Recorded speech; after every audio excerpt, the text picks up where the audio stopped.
हमारे लिए तो उड़ीसा का वृंदावन है श्री जगन्नाथपुरी, और इसमें बिल्कुल संशय नहीं करना है, इसमें कदापि संशय नहीं करना है कि श्रीधाम वृंदावन ही है जगन्नाथपुरी। वृंदावन में और पुरी क्षेत्र में किंचित कोई भेद अंतर नहीं है। तो एक प्रकार से सब लोग इधर देखो, मूल वृंदावन का वासी गुप्त वृंदावन वासियों से मिलने आया है। तो उत्सव अद्भुत होना चाहिए। 7 दिन के लिए प्रांगण बहुत सुंदर है, पंडाल बहुत सुंदर है, मंच भी बहुत सुंदर। महाप्रभु जगन्नाथ जी पुरी से चल करके विराजे। आज हमारे श्री वैष्णव परंपरा के दिव्य स्थान श्री उत्तर पारस मठ जो कि जगन्नाथपुरी में विराजमान है, वहां के परम पूजनीय श्री श्री नारायण स्वामी जी महाराज आज हमारे मध्य पधारे हैं। आपको बारंबार प्रणाम। साथ ही श्री हरिहर खुंटिया जी तीर्थ गुरु भी जगन्नाथपुरी से आए हैं, उन्हें भी बहुत बहुत वंदन। लेकिन हम आप सब लोगों के मुखमंडल से जब तक गीत गोविंद के स्वर प्रकट नहीं होंगे, तब तक महाप्रभु अत्यंत व्यस्त श्री मंदिर से कैसे आएंगे यहाँ पर? वो बड़े व्यस्त हैं वहां दर्शन देने में। थोड़ी देर के लिए उनको यहाँ बुलाना पड़ेगा और उसके लिए गीत गोविंद गाना पड़ेगा। इसलिए गीत गोविंद के इस मंगल गीत को आप सब लोग मेरे साथ में गाइए, जिसकी हम 3 पंक्ति गा चुके हैं। अब 4थी पंक्ति आप लोग फोन में खोल लीजिए। गीत गोविंद मंगल गीत मेरे साथ में गाइए। मधुमूर नरक विनाशन गरुणासन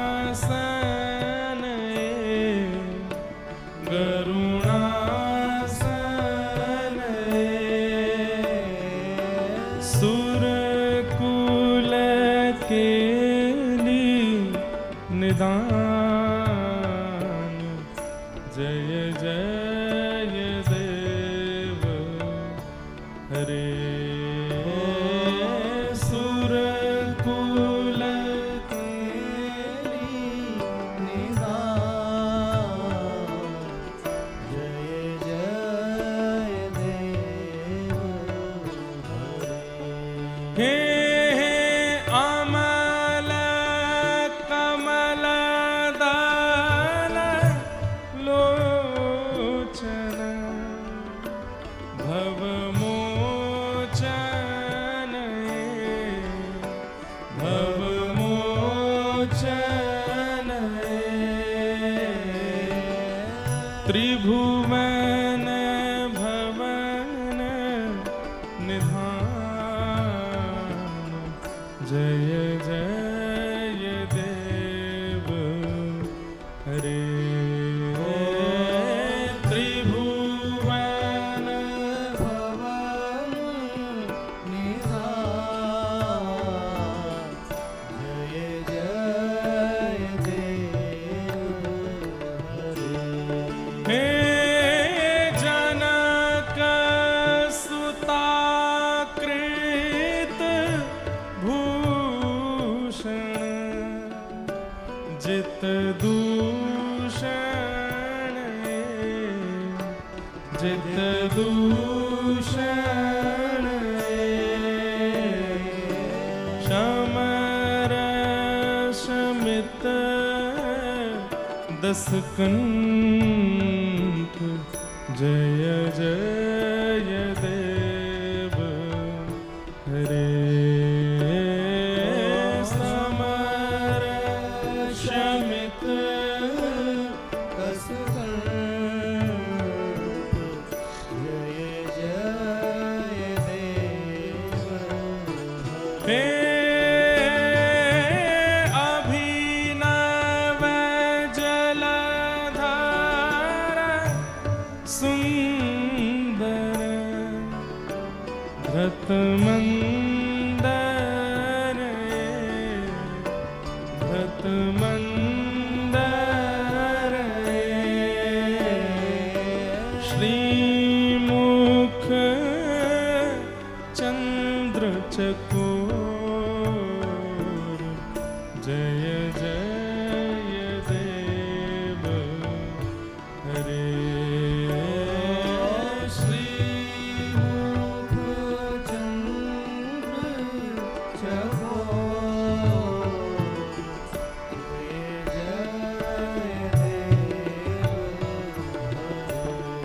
हे तब चरणे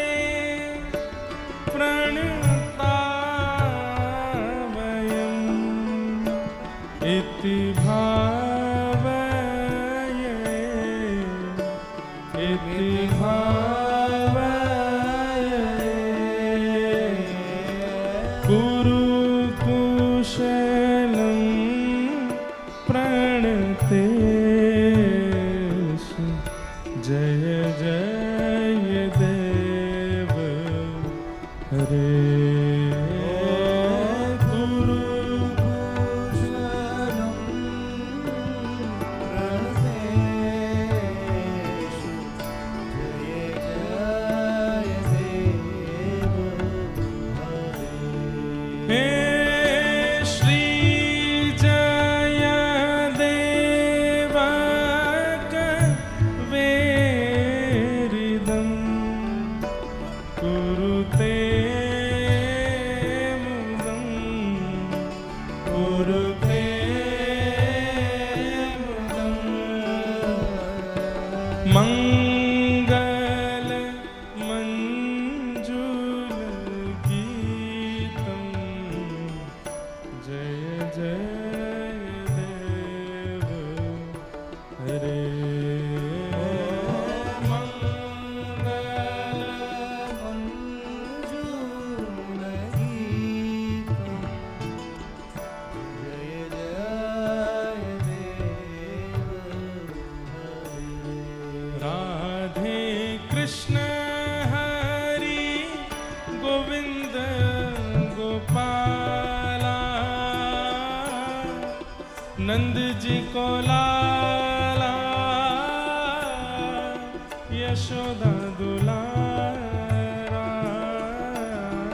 राधे कृष्ण हरि गोविंद गोपाला नंद जी को लाला यशोदा दुलारा हे राधे कृष्ण हरि गोविंद गोपाला नंद जी को लाला यशोदा दुलारा राधे कृष्ण हरि गोविंद गोपाला नंद जी को लाला यशोदा दुलारा जय जय जगन्नाथ जगन्नाथ जगन्नाथ रक्षमा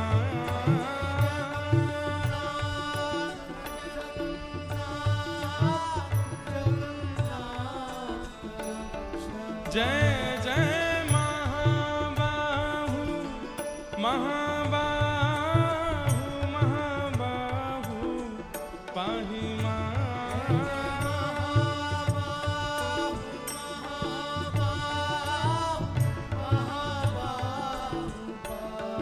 जय जय जगन्नाथ जगन्नाथ जगन्नाथ रक्षमा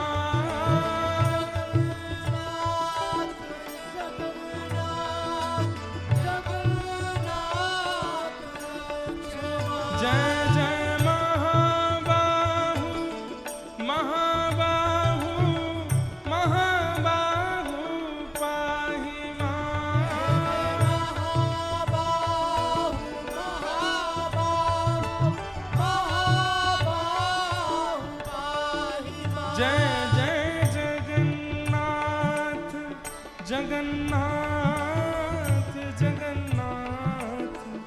रक्षमा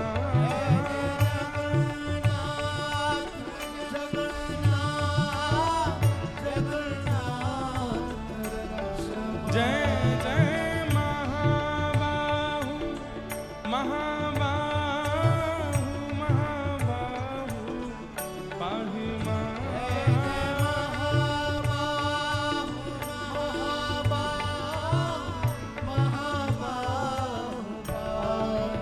जय जय जगन्नाथ जगन्नाथ जगन्नाथ रक्षमा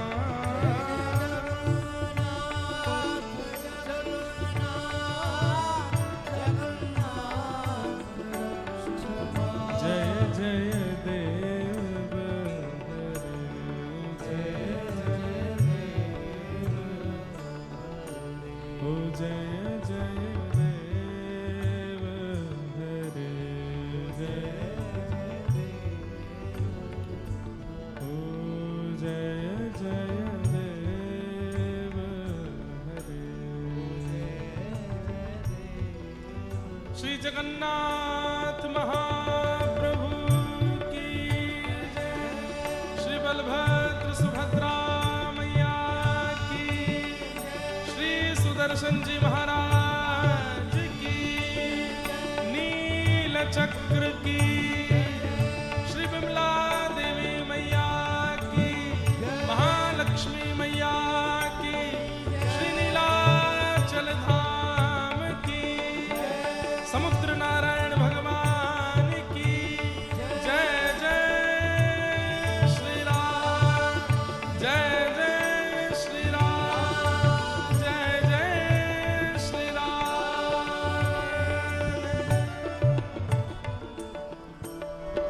श्री वृंदावन बिहारी लाल की श्री राधा रमण लाल की श्री राधा वल्लभ लाल की भागवत महापुराण की श्री सुखदेव जी महाराज की श्री परीक्षित जी महाराज की सब संतन की सब भक्तन की सब विप्रन की नीलाचल धाम की खीर चोरा गोपीनाथ की डोटा गोपीनाथ की साक्षी गोपाल की श्रीलिंगराज महादेव की जगन्नाथ महाप्रभु की महाप्रसाद की महोदधि समुद्र नारायण भगवान की जय जय श्री राम नमः पार्वती पतये हर हर महादेव श्री राधा गिरधर लाल की जय।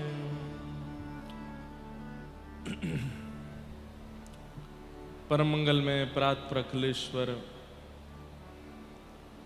अकारण करुणा वरुणालय भक्तवांछा कल्पतरु तड़िद्वत विनिंदित पीतांबरधारी श्री बालकृष्ण प्रभु की वांगमयी शब्दमयी प्रतिमूर्ति हम आप सबके मध्य में विराजमान श्रीमद् भागवत महापुराण मंच की शोभा को अति सुंदर और अति आकर्षक बना रहे महाप्रभु जगन्नाथ बलभद्र जी और सुभद्रा जी सुदर्शन जी जगन्नाथपुरी से आए हुए समस्त महापुरुष समस्त विद्वत्वरिण्य मंच पर विराजमान समस्त विप्रवृंद समस्त गंधर्वजन कथा के आयोजक परिवार एवं आप सभी कटक निवासी उड़ीसा के अन्य क्षेत्रों से आए हुए श्रोता भाई बंधु हरि भक्त परायण समस्त वैष्णवों को जय श्री कृष्ण जय सिया राम जय श्रीमन नारायण जय जय श्री राधे जय जगन्नाथ थोड़ा नेक जोर लगाए के बोलो जय जगन्नाथ देखो पकड़ी गई कंजूसी। सारे जय जयकार आपने कितने धीरे लगाए, लेकिन जब बोला गया तो सारी ऊर्जा प्रकट कर दी। कंजूस केवल धनवान ही नहीं होते हैं कि योग्य होते हुए भी धन का प्रयोग ना करें। कई बार भगवत भक्ति में भी अपने स्वर का, भाव का, ओज का, तेज का, बल का प्रयोग ना करना भी कंजूसी। मैं कथा में सुनाया करता हूं कि जगन्नाथपुरी में रहकर के खूब भक्ति भजन जिन्होंने किया, ऐसे नामाचार्य श्री हरिदास ठाकुर, श्री महाप्रभु चैतन्य महाप्रभु जी की परंपरा में हरिदास ठाकुर, वे भुजा उठा करके ऊंचे ऊंचे स्वर में कीर्तन किया करते थे। इतना तेज कीर्तन किया करते थे कि उनके स्वर से आसपास के क्षेत्र सब अवगत हो जाता था। किसी ने उनको टोक करके कह दिया कि आप धीमे भजन किया करो, धीमे नाम उच्चारण किया करो, इतनी जोर जोर से क्यों बोलते। तब नामाचार्य हरिदास ठाकुर कहते हैं कि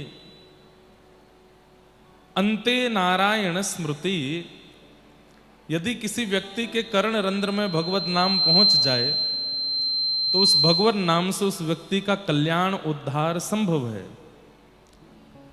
मैं धीमे धीमे करूंगा तो अकेले अपना उद्धार करूंगा, लेकिन खूब तेज स्वर में जब नाम उच्चारण करूंगा तो जिन जिन तक मेरा नाम पहुंचेगा सबका उद्धार हो जाएगा। तो मैं सर्व कल्याण सर्वजन हिताय नाम करता हूं, केवल अपने कल्याण के लिए नहीं। और यदि कंठ है, हाथ हैं, पैर हैं, सर्वांगीण रूपेण सारी योग्यताएं प्राप्त हैं, फिर भी हम भगवत भजन भगवत भक्ति में कंजूसी करते हैं, तो वही दंड, वही अपराध, वही नरक प्राप्त होता है जो धनवान व्यक्ति को कंजूसाई करने पर प्राप्त होता है। मतलब भगवान ना करे, मृत्यु के बाद यदि क्षण भर के लिए नरक जाना पड़ा तो नरक भी अनेक प्रकार के हैं। उसमें वह नरक की प्राप्ति हुई जहां कंजूस कोई आया। अब कंजूस को आप जानते थे कि ये हमारे नगर का सबसे बड़ा कंजूस, ये जिस नरक में है उसमें मैं क्यों आया, मैंने तो कोई कंजूसी नहीं की। तब यमराज जी आपको बोलेंगे कि आपने धन की कंजूसी नहीं की, लेकिन कंठ होते हुए, हाथ होते हुए, पैर होते हुए, कान होते हुए, योग्यताएं होते हुए, बुद्धि होते हुए, मन होते हुए, सर्वांगीण योग्यताएं होते हुए भी भगवत भजन में उसको नहीं लगाया, इसलिए कंजूसाई के रूप में आप यहां आए हो। इसलिए जब भगवान नाम उच्चारण किया जाए तो पूरे वेग के साथ जय जगन्नाथ, हाँ, ऐसे। अब ये हम रोज नहीं बताएंगे, आपको ध्यान रखना है। परमानंद की बात है, हमारे प्राणनाथ प्राण प्रिय श्री महाप्रभु जगन्नाथ, हम कहीं ना कहीं से इनके पास आने का बहाना ढूंढते ही रहते हैं, और कोई हमारा बहाना नहीं होता, बस यही बहाना ढूंढते हैं कि कैसे भी महाप्रभु जगन्नाथ जी की सन्निधि प्राप्त हो।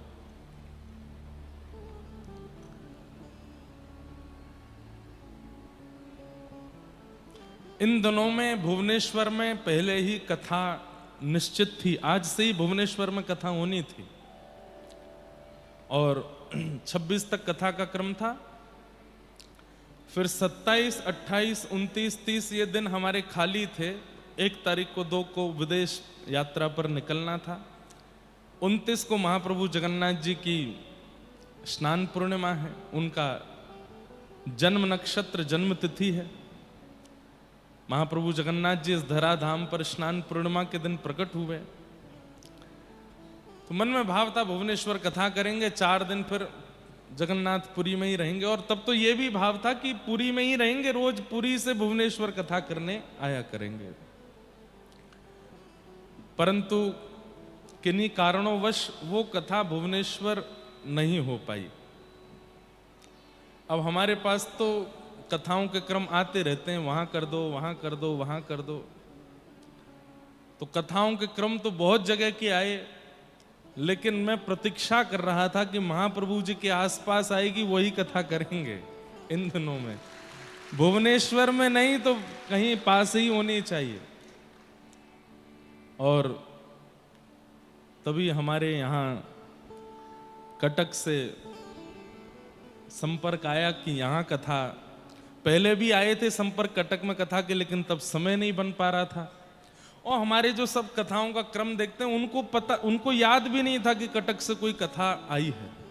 जब भुवनेश्वर की कथा पोस्टपोन हुई, ये समय खाली निकला, तो हमने कहा ये तो महाप्रभु जी से दूर ही हो जाएगी, बिना बहाने कैसे जाऊं।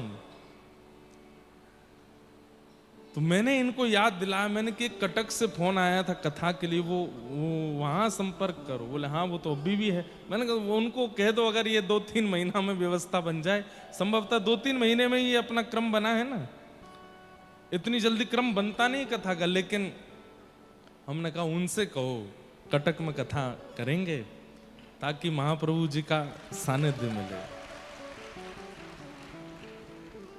तो भुवनेश्वर नहीं तो कटक, महानदी के चारों तरफ से घिरे हुए इस पावन शहर कटक में हमारे पूज्य पिताजी महाराज तो यहाँ 3 बार कथा क्रम कर चुके हैं।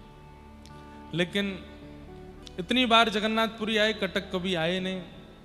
तो इस बार ठाकुर जी ने कृपा करके दूर नहीं भेजा, कटक बुला लिया। वो बोले यहाँ कथा सुनाओ और प्रेम से हमारा सानिध्य अनुभव करो।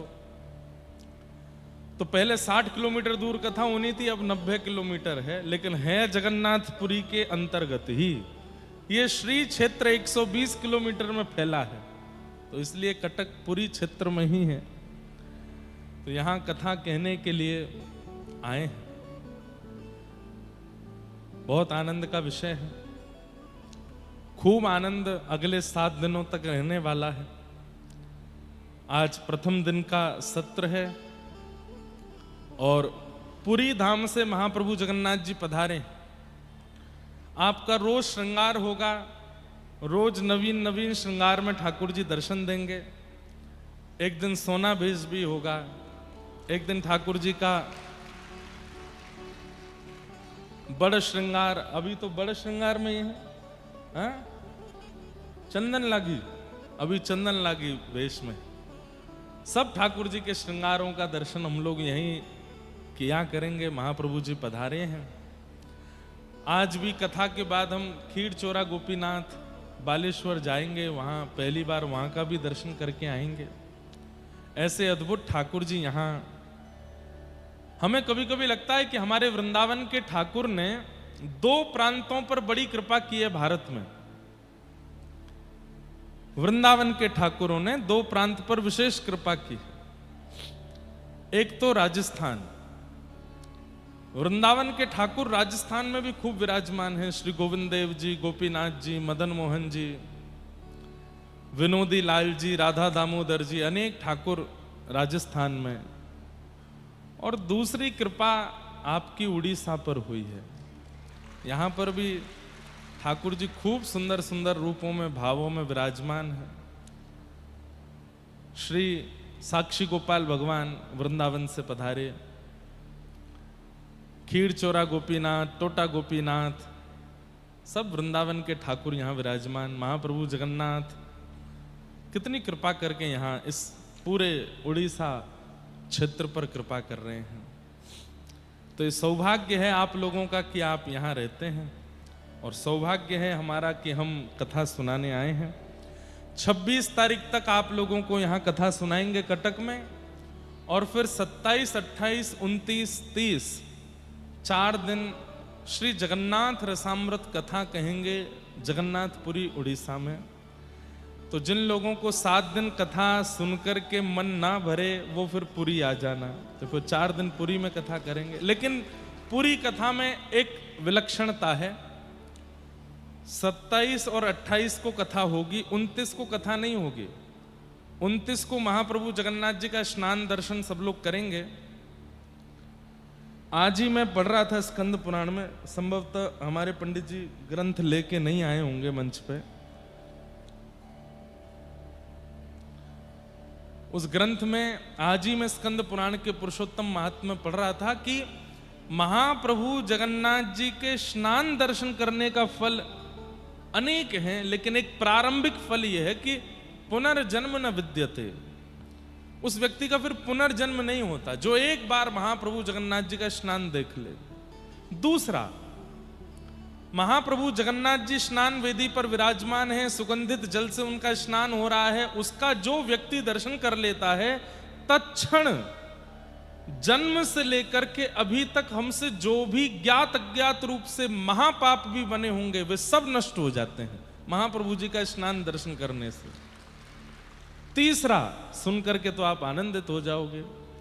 कई बार होता है कि इस जन्म के पाप तो नष्ट हो गए लेकिन पूर्व जन्म के रह गए, तो कहते हैं हम आज तक पृथ्वी पर जितने भी जन्म लेकर के आए हैं, जिस भी योनि में आए हैं, और उसमें हमसे जो भी पाप बना है, महाप्रभु जगन्नाथ जी का स्नान दर्शन करने से और कदापि यदि वो स्नान जल प्राप्त हो जाए तो उसका आचमन करने से, सेवन करने से इस जन्म नहीं अनेक जन्मार्जित जितने भी हमारे पाप हैं वो सब नष्ट हो जाते हैं।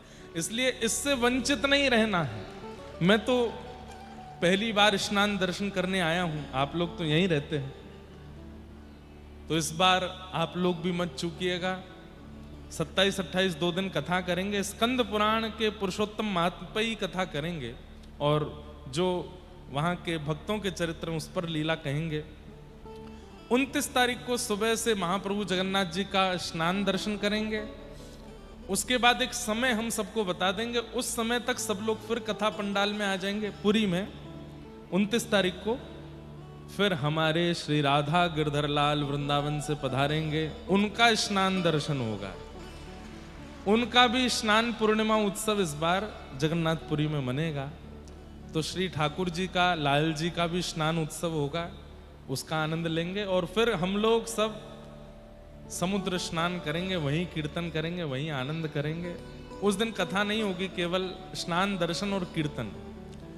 और फिर 30 तारीख को फिर कथा होगी, सुबह के सत्र में कथा करके फिर सब लोग अपने अपने स्थान को प्रस्थान। तो कथा 3 ही दिन है लेकिन उत्सव 4 दिन का है, एक दिन केवल स्नान दर्शनार्थी। तो ये जगन्नाथपुरी का क्रम है। लेकिन आप लोग ये मत सोचिएगा कि 27 से ही उत्सव होने हैं तो फिर कटक में क्या होगा। कटक में जो होगा वो सरप्राइज है। यहाँ पर भी खूब आनंद होंगे, उत्सव होंगे, कुछ ना कुछ योजना बना करके थोड़ा थोड़ा हम आनंद करते रहेंगे। महाप्रभु जगन्नाथ जी के दिव्य दर्शन हम सब लोग करते रहेंगे, ऐसी सब भावना होगी। महाप्रभु जी का दिव्य रूप इस वक्त आप देख रहे हैं कि एक पर्वत खंड के अंदर विराजमान यहाँ मंच ऐसा बनाया है। इस पर भी एक सुंदर कथा है। कथा तो संपूर्ण हम अभी ग्रंथों से ले रहे हैं। हमने सुना है कि उड़ीसा के भी कई वैष्णवों को ये कथा नहीं पता है। एक समय ऐसा आया था, मैं थोड़ा संकेत करूं, पूरी कथा कल सुनाऊंगा।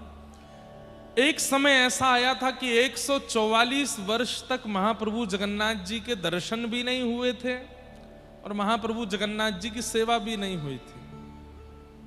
कई आक्रांताओं से बचाने के लिए तत्कालीन राजा ने महाप्रभु जगन्नाथ जी को भूमि के अंदर विराजमान किया था, एक गुफा के अंदर विराजमान किया था।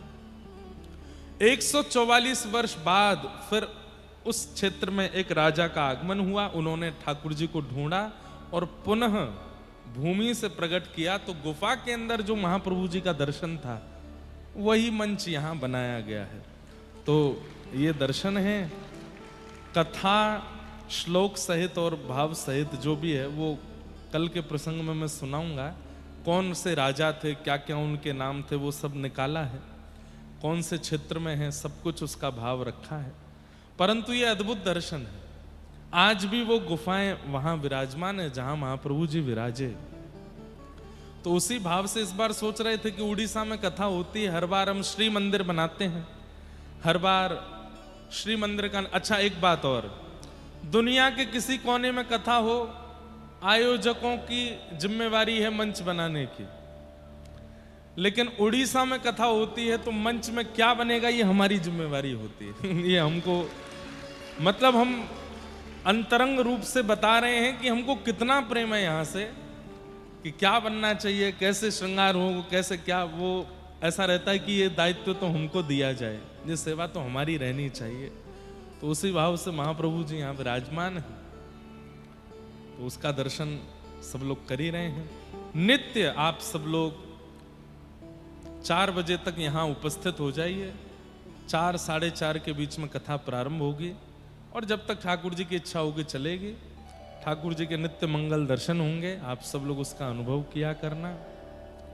अभी परसों इंदौर में भी कथा 1 दिन की थी और वहां कथा का जो क्रम था वो भी महाप्रभु जगन्नाथ जी की लीला ही था।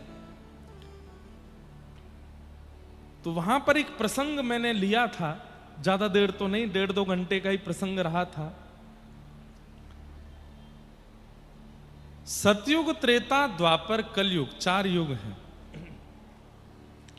और इन चतुर्युगों में हम सब लोगों के लिए अलग अलग धामों की प्रधानता है। सब लोग ध्यान से सुनो, इधर देखो, सावधानी से सुनो।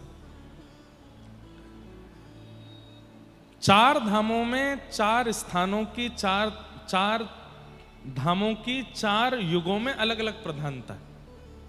जैसे सतयुग में प्रधान धाम है श्री बद्रीनाथ। सतयुग के लोगों को आज्ञा दी जाती है कि वे बद्रीनाथ का जितना दर्शन हो सके, जितनी ज्यादा बद्रीनाथ की यात्रा कर सकें उतना करने का प्रयास करें। लेकिन त्रेता में प्रधानता हो जाती है दक्षिण भारत के श्री रंगनाथ भगवान की। शैवों के लिए रामेश्वरम, वैष्णवों के लिए रंगनाथ। त्रेता में, त्रेता के लोगों के लिए प्रधान धाम कौन सा है? रामेश्वरम और श्री रंगनाथ दक्षिण में। द्वापर का प्रधान धाम द्वारिका। द्वापर के सब लोगों के लिए द्वारिका के दर्शन की बड़ी महत्ता है। पर कलयुग में श्री जगन्नाथ धाम। ताली तो आपने बजाई, पर क्यों है महाप्रभु जगन्नाथ जी कलयुग में प्रधान देव? इस पर चिंतन होना चाहिए, इस पर कभी कभी विचार होना चाहिए कि अभी कलयुग के, वैसे तो एक बात कहूं तो सतयुग में एक ही धाम का दर्शन है बद्रीनाथ, त्रेता में एक ही धाम का दर्शन है श्री रंगनाथ, द्वापर में एक ही धाम का दर्शन है श्री द्वारिका धाम। लेकिन कलयुग में हम लोगों के लिए इतनी प्रधानता कि हम 4 धाम के दर्शन कर सकते हैं, बद्रीनाथ भी, द्वारिका भी, रंगनाथ भी और जगन्नाथ भी। लेकिन प्रधान रूप से हम सबको आज्ञा है, कलयुगी जीवों को महाप्रभु जगन्नाथ जी का दर्शन करना ही है, अनिवार्य है। वर्ष में एक बार महाप्रभु जी के पास जाना ही है, ऑप्शनल नहीं है। इसमें आपके पास में ऑप्शन नहीं है कि जाएं नहीं जाएं, नहीं, जाना ही पड़ेगा। आप यदि कलयुग में जन्मे हो तो महाप्रभु जगन्नाथ जी को साल में एक बार प्रणाम करना पड़ेगा। क्यों?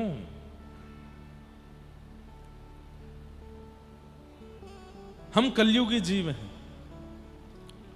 कलयुग में प्रत्येक दिन पाप बढ़ रहे हैं, प्रत्येक क्षण हमसे भी कोई ना कोई पाप बनता है। और यदि हम उन पापों में सदा रत रहेंगे तो अपना उद्धार कभी नहीं कर पाएंगे। चाहे हम कितना भी नियम कर लें, जप कर लें, तप कर लें, कितना भी ज्ञान अर्जन कर लें, कलिकाल इतना प्रचंड है तब भी हमको पापगामी बना के ही मानेगा और कोई उपाय नहीं है। तब कहें क्या करें? कलयुग के जीव अपना उद्धार कैसे करेंगे? तब महाप्रभु जगन्नाथ जी प्रकट हुए और प्रकट होकर के कहा, मेरा दर्शन करेंगे, मेरी स्नान वेदी का दर्शन करेंगे, मेरी चंदन यात्रा का दर्शन करेंगे, मेरे नौका विहार का दर्शन करेंगे, मेरी रथ यात्रा का दर्शन करेंगे।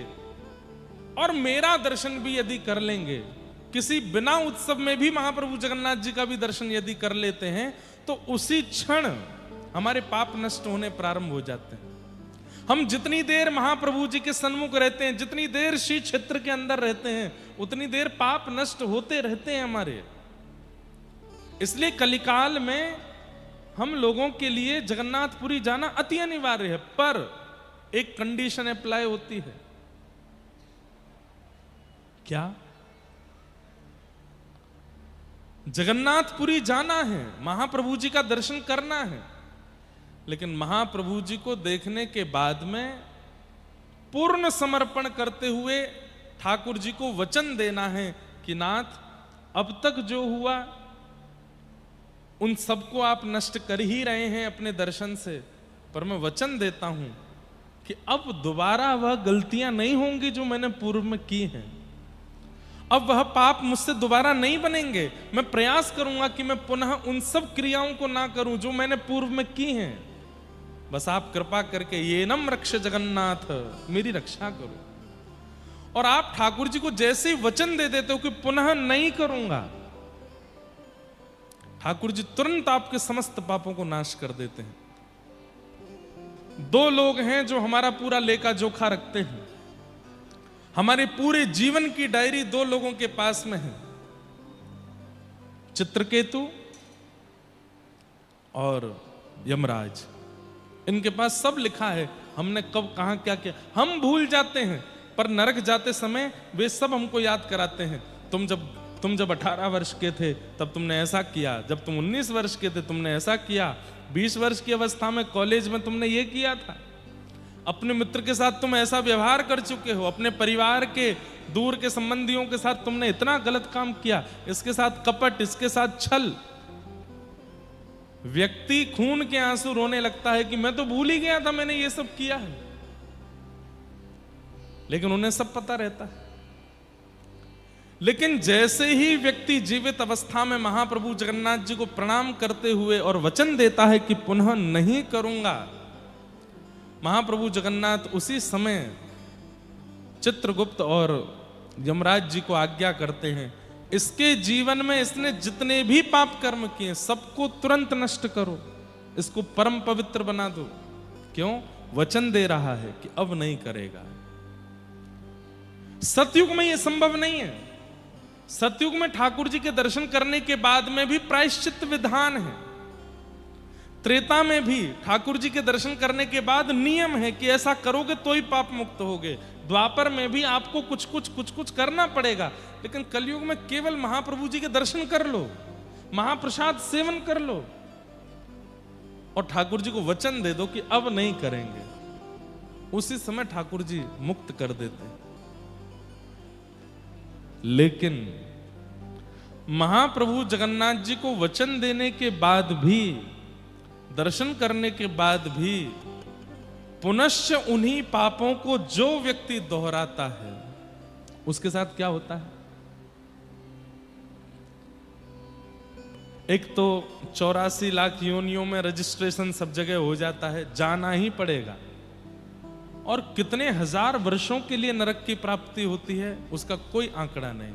और तीसरा, ठाकुर जी रूठ जाते हैं, महाप्रभु जी नजर फेर लेते हैं, फिर कभी उस व्यक्ति को देखते नहीं जो वचन देने के बाद भी पाप करे। इसलिए कलिकाल में महाप्रभु जगन्नाथ इतने दयालु देव हैं, इतने कृपालु देव हैं कि समस्त पापों को नष्ट करने के लिए बैठे हैं। लेकिन बस हम इतनी सावधानी रखें कि वचन देने के बाद पुनश्च वह पाप कर्म करें ना, और कम से कम ज्ञात रूप में ना करें, जानबूझ के ना करें। अज्ञात में हो जाए तो कोई बात नहीं, ठाकुर जी क्षमा करते हैं, पर ज्ञात रूप में ना करें। क्यों? शास्त्रों में वर्णन है कि जब कलिकाल बढ़ेगा, जब कलयुग प्रचंड होता चला जाएगा तो क्या क्या होगा। सबसे पहला, भारत की समस्त देव नदियां सूख जाएंगी।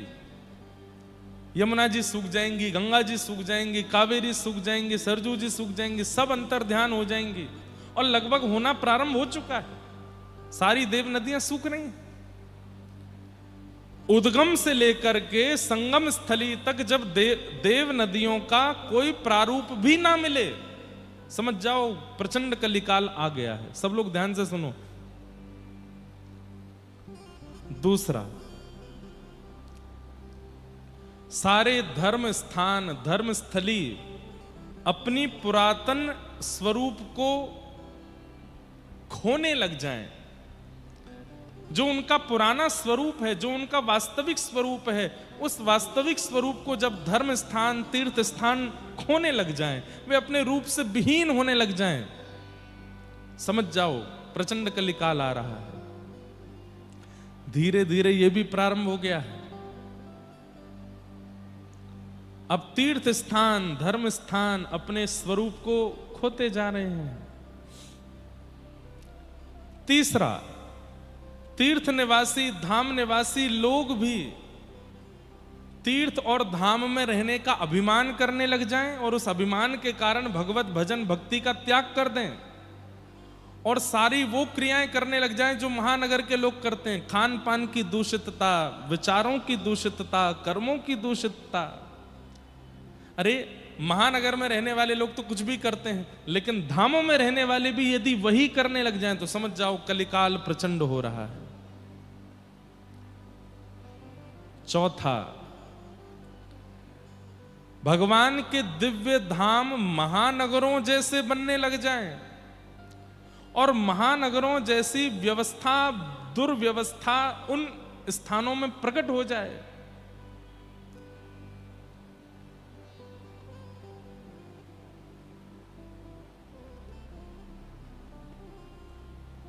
मांस मदिरा का भोजन और कलयुग को प्रचंड करने वाले जितने भी दूषित स्थान हैं, ये धामों में प्रकट होने लग जाएं, समझ जाओ कि अब प्रचंड कलिकाल आ रहा है।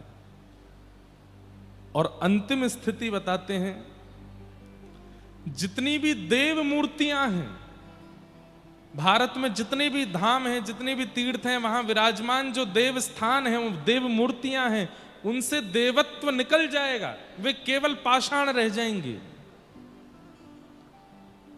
उनके सामने कुछ भी गलत करने में व्यक्ति को लज्जा नहीं आएगी। क्यों? उसे ये विश्वास हो चुका होगा कि ये केवल पाषाण है, ये भगवान नहीं है। तीर्थ स्थान, देव स्थानों में विराजमान देव मूर्तियां अपने देवत्व का त्याग कर देंगी जब प्रचंड कलिकाल आएगा। लेकिन प्रचंड कलिकाल का वर्णन करते हुए अंत में कहते हैं, इतना घनघोर कलिकाल आने के बाद भी जगन्नाथपुरी में विराजमान महाप्रभु जगन्नाथ अपने रूप से विहीन कभी नहीं होंगे, वो सदा अपने रूप में रहेंगे। वे अपने देवत्व का त्याग कभी नहीं करेंगे। देवता आकर के प्रार्थना करेंगे कि हे महाप्रभु जी, अब ये कलिकाल प्रचंड हो गया है, ये कलयुग के जीव अब दर्शन देने योग्य नहीं है, नाथ अब चलिए यहां से। उस समय भी महाप्रभु जगन्नाथ कहेंगे कि कलयुग के अंतिम क्षण तक मैं यहीं विराजा रहूंगा और जो मेरे सामने आएगा उसका उद्धार करता रहूंगा, नहीं जाएंगे। ऐसे महाप्रभु जगन्नाथ। अच्छा, एक बात, महाप्रभु जगन्नाथ जी ये उद्धार के देवता नहीं हैं, ये संहार के देवता नहीं हैं। इनकी फैली भुजाएं बताती हैं कि ये स्वीकार के देवता हैं, ये स्वीकार करते हैं। जैसे भी हैं हम, लेकिन इसका अभिमान नहीं करना है या इसका गलत प्रयोग नहीं करना है कि हम जैसे भी हैं महाप्रभु जी तो स्वीकार कर ही लेंगे। वे तो कर ही लेंगे, ये उनकी दयालुता है, ये उनकी कृपालुता है, लेकिन हमको समझना है कि कम से कम इतने योग्य तो बने कि उनके आलिंगन के अधिकारी बने। हम चाहे जैसे हों वे स्वीकार तो करेंगे, वे हमको नष्ट नहीं कर सकते। इसलिए महाप्रभु जगन्नाथ जी की चतुर्धा मूर्ति है। यहां बलभद्र जी, बीच में सुभद्रा जी, इधर जगन्नाथ जी और भीतर सुदर्शन जी। मैं कहा करता हूं कि सुदर्शन जी तो आयुध हैं और श्री सुदर्शन जी सदैव नुकीले रहते हैं। सुदर्शन जी को देख करके भयभीत होते हैं, लेकिन जगन्नाथपुरी के सुदर्शन जी को देख के भय नहीं लगेगा। क्यों? नुकीले नहीं है, दंड के रूप में खड़े हैं केवल। क्यों? महाप्रभु जगन्नाथ जी ने आज्ञा दी है, इस कलिकाल में उद्धार नहीं करना है, स्वीकार करना है। चाहे जैसे भी पापी हों उन्हें स्वीकार करना है। वे तो स्वीकार करने के लिए खड़े हैं, भुजा पसार करके खड़े हैं, पर हम उनके स्वीकार के अधिकारी बने, ये हमारी योग्यता होनी चाहिए। पिता संपूर्ण संपत्ति अपने पुत्र को देने वाला है, लेकिन पुत्र को चाहिए कि संपत्ति का अधिकारी पात्र तो बनूं मैं, नहीं तो पिता की संपत्ति का नाश कर दूंगा। ठीक वैसे ही हमारे जगत पिता जगन्नाथ भुजा पसार करके स्वीकार करने के लिए खड़े हैं, लेकिन अगर हम अयोग्य बनकर के गए, स्वीकार तो वो तब भी कर लेंगे, लेकिन अयोग्य बनकर के गए तो उस स्वीकारिता का जो परिणाम होना चाहिए वो प्राप्त नहीं कर पाएंगे हम। तो वे हमें स्वीकार करने के लिए खड़े हैं, उनके स्वीकार का अधिकारी हमको बनना है, और वो अधिकार हमको प्रदान करने के लिए श्रीमद् भागवत जी इस धराधाम में हैं। इनकी सन्निधि में रह करके हम महाप्रभु जगन्नाथ के अधिकारी बन सकते हैं। ये तो उनकी कृपालुता है कि वे सबको स्वीकार करने बैठे हैं, पर हम अधिकारी तो बने।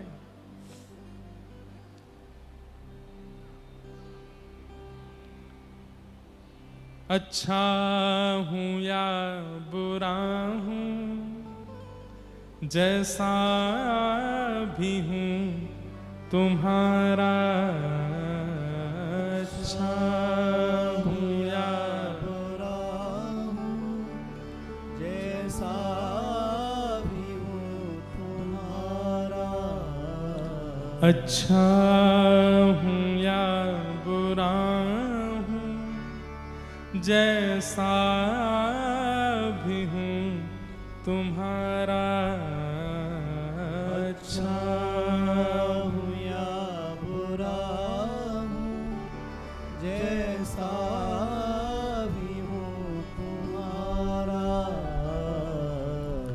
ठुकराओ ना मुझे अब, ठुकराओ ना मुझे, मैं चरणों में सर झुकाऊं, ठुकराओ ना मुझे, चरणों में सर झुकाऊं, हे प्रभु मुझे बता दो, चरणों में कैसे आऊं, हे प्रभु मुझे बता दो।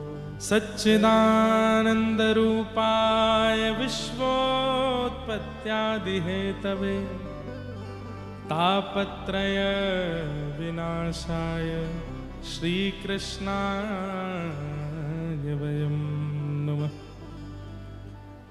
महात्मा के प्रथम श्लोक में कहते हैं सच्चिदानंद रूपाय। बहुत सावधानी से सब लोग सुनो। आप लोग ना हमको केवल एक चीज दे देना, बाकी सब कुछ हम आपको दे देंगे, सावधानी दे देना बस। जैसे पहाड़ों पे लिखा रहता है सावधानी हटी दुर्घटना घटी, वैसे ही यहां दुर्घटना तो कुछ नहीं होगी, लेकिन सावधानी हटी तो कहीं ठाकुर जी दिखने वाले होंगे और वो दिखने बंद हो जाएंगे। क्या पता कोई ऐसी बात कह दी जाए, क्या पता कोई ऐसा विषय सुनाया जा रहा हो और उस समय आप कहीं इधर उधर ध्यान लगाने लगे तो कहीं ठाकुर जी के दर्शन से वंचित हो गए, तो सबसे बड़ी दुर्घटना तो यही है। इसलिए कर्ण पिशाचनी जी जो हैं इनको बंद रखिएगा।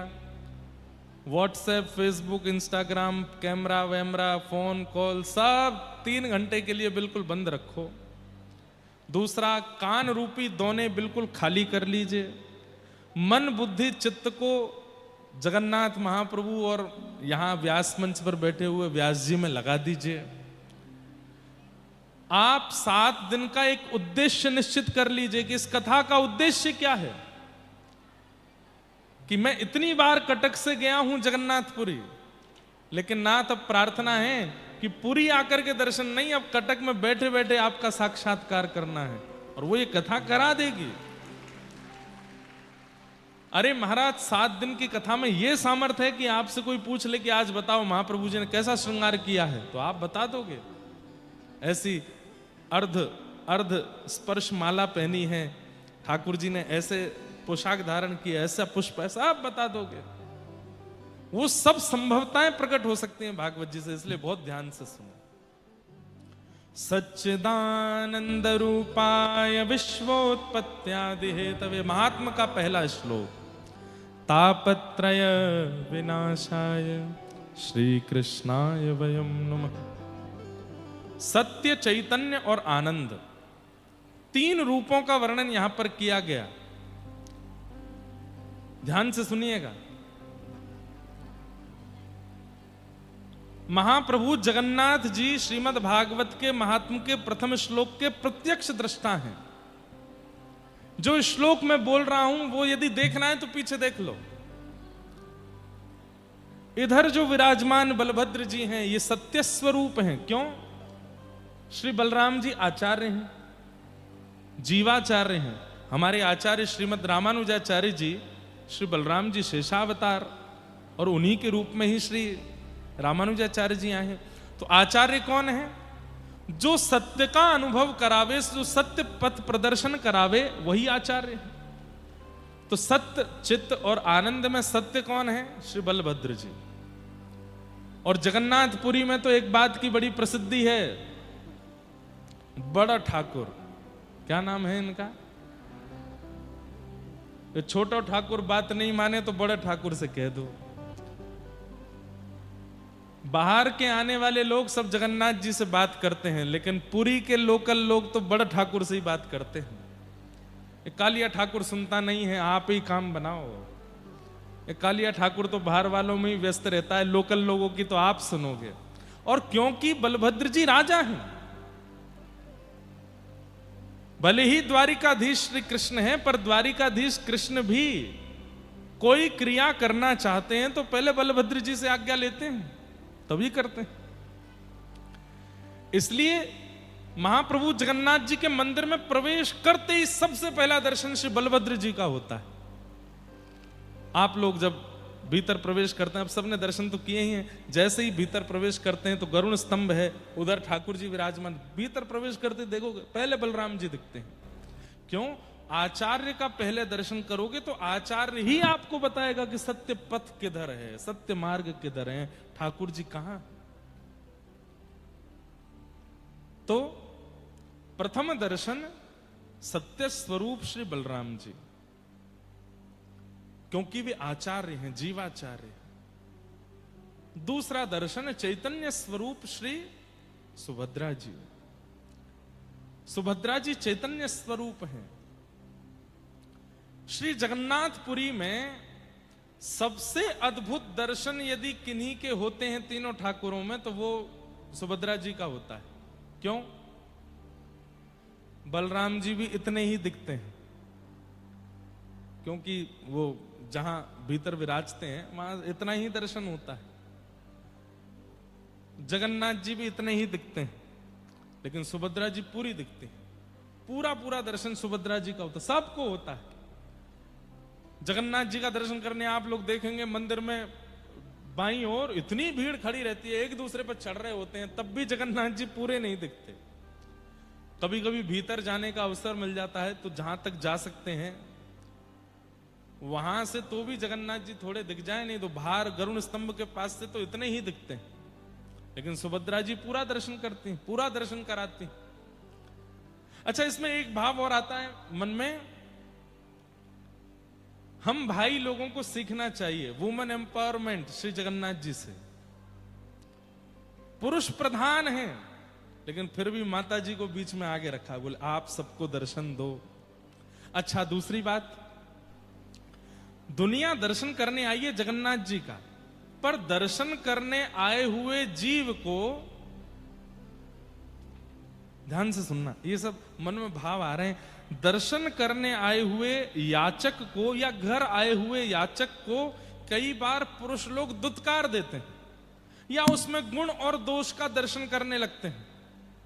लेकिन घर में दया स्वरूपणी जो माताएं बहनें होती हैं वो घर के पुरुषों को समझाती हैं, बेचारा इतनी दूर से आया है, इतनी दूर से चल के आया है, आप उसको ऐसे डांट फटकार, ठीक है गलती की, अपराध किया, थोड़ा धीमे बोल दो, ऐसे चिल्लाना थोड़ी चाहिए। बलराम जी अंकित करते हैं कि परमात्मा उधर है, सत्य पथ उधर है, लेकिन परमात्मा कई बार वैसे तो गुण दोष नहीं देखते ठाकुर जी, लेकिन फिर भी कभी कभी इतनी संख्या में लोग पहुंच जाते हैं तो कभी कभी गुण दोष देख भी लेते होंगे।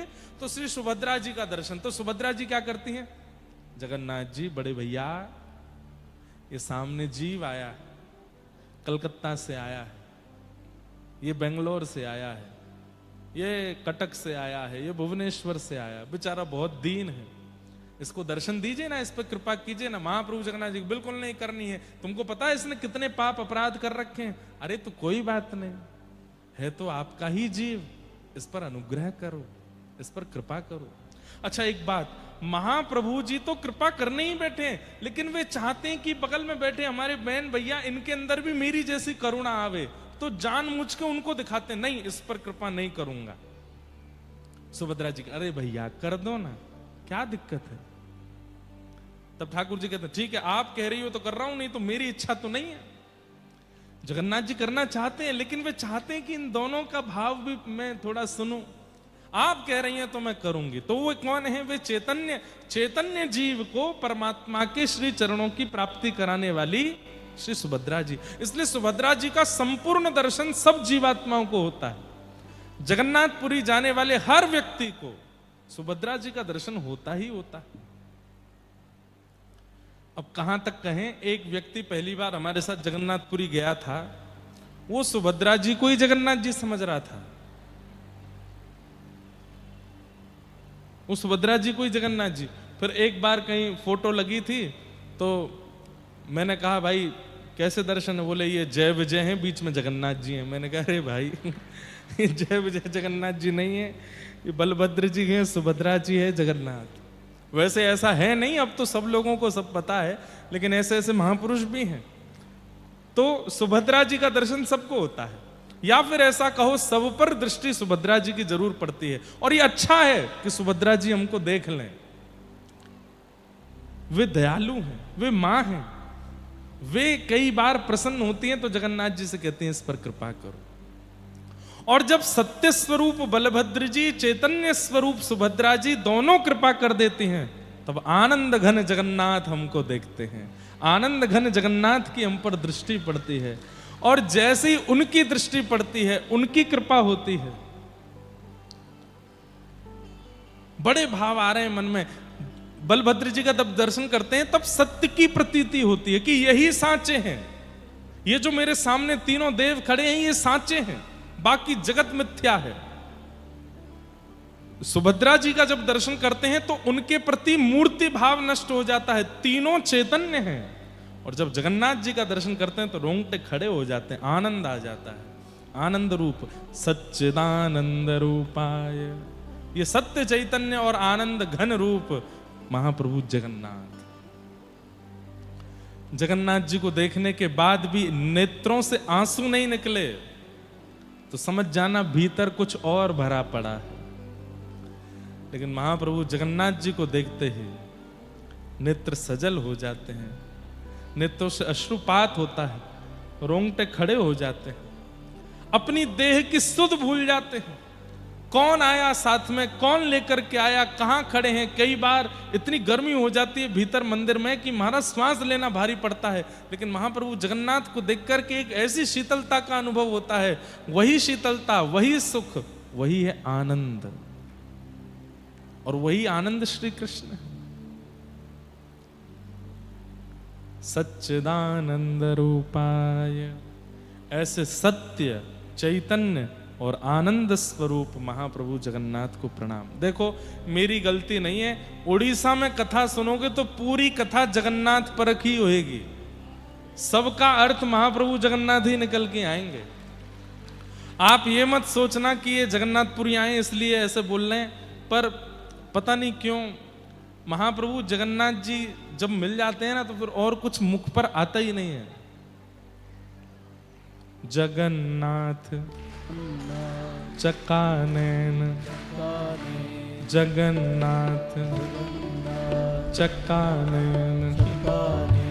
सबसे तो गवा दिया, दिल्ली वालों से गवाए आए, बंबई वालों से गवाए आए, ऑस्ट्रेलिया वालों से गवाए आए, अब बारी उड़ीसा वालों की है।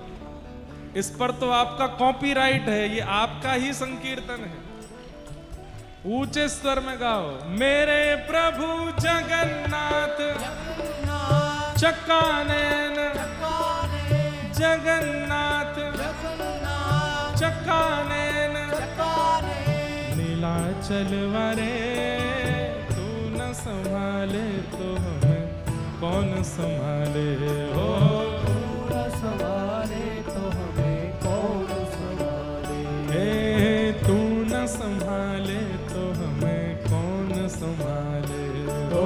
तू न संभाले तो हमें कौन संभाले। मेरे प्रभु जगन्नाथ चक्कानैन, जगन्नाथ चक्कानैन, नीलाचल वारे तू न संभाले तो हमें कौन संभाले हो। तू न संभाले तो हमें कौन संभाले। देखो जितनी संख्या में आप बैठे हो उस हिसाब से आवाज नहीं आ रही है हमको। अरे कम से कम ऐसा उद्घोष तो करो कि महाप्रभु हिल जाएं पुरी में बैठे बैठे। बोले कहीं मेरे वैष्णव बुला रहे हैं, कहीं मेरे सब भक्त मेरा स्मरण कर रहे हैं। भाव से ऊंचे स्वर में गाओ।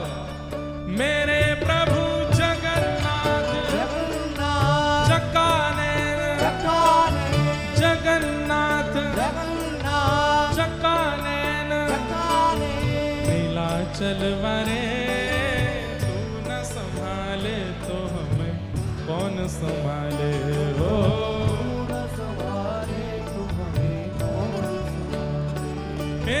मेरी ये नैया है अब तो तेरे हवाले।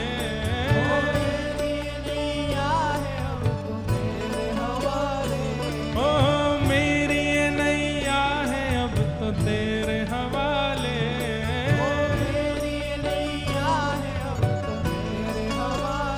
ओ हमें तू न संभाले तो हमें कौन संभाले हो।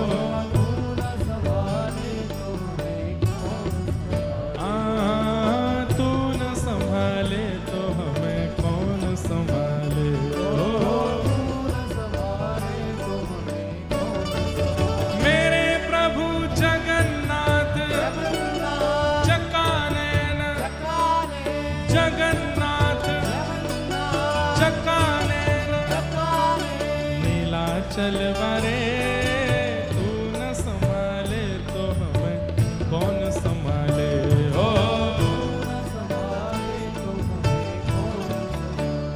हे बलभद्र सुभद्रा संग आप विराजे। बलभद्र हे बलभद्र सुभद्रा संग आप विराजे।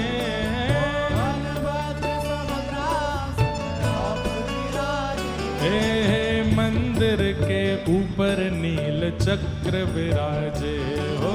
मंदिर के ऊपर नील, हाँ मंदिर के ऊपर नील चक्र विराजे हो।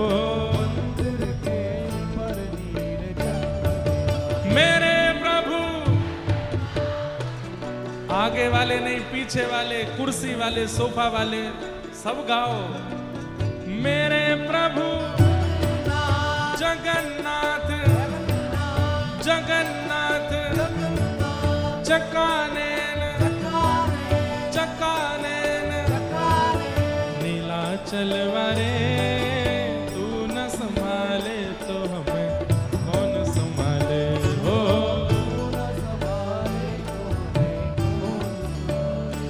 हे तुम्हें छोड़ जाऊं अब मैं किसके दुआरे।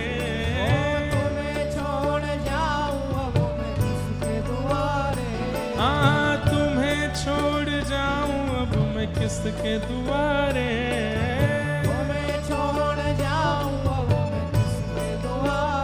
ओ हमें तू न संभाले तो हमें कौन संभाले हो। हाँ तू न संभाले तो हमें कौन संभाले हो। मेरे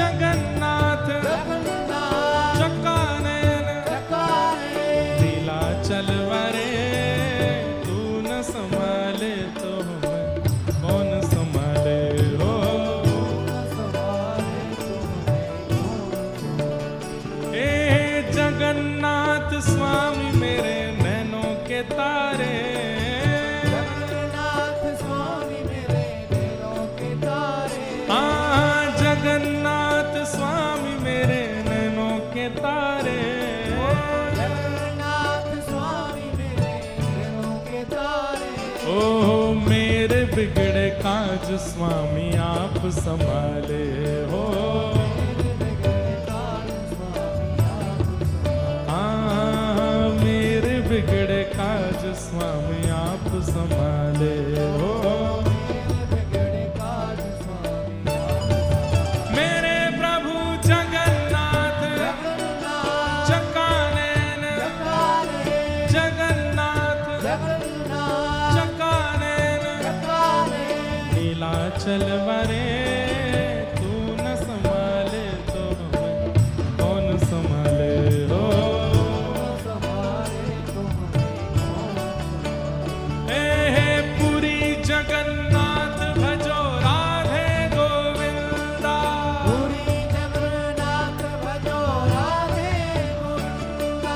बलभद्र सुभद्रा भजो राधे गोविंदा।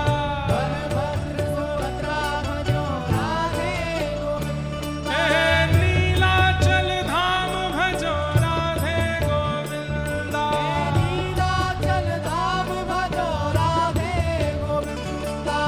महोदधीनाथ भजो राधे गोविंदा। हे भजो राधे राधे राधे राधे राधे गोविंदा। भजो राधे राधे राधे राधे राधे गोविंदा।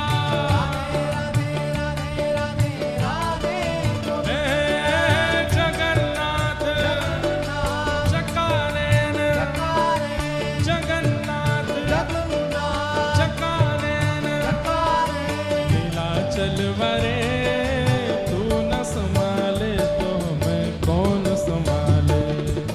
तू न संभाले हे तू न संभाले तो हमें कौन संभाले हो। हे तू न संभाले तो हमें कौन संभाले हो। महाप्रभु जगन्नाथ की बलभद्र सुभद्रा मैया की नीलाचल धाम की। तुम्हें छोड़ जाऊं अब मैं किसके दुआरे। तुम्हें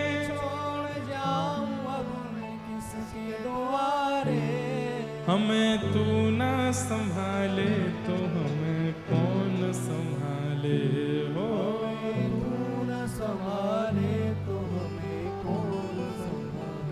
हे जगन्नाथ चकानैन नीलाचल वरे तू न संभाले तो हमें कौन संभाले हो।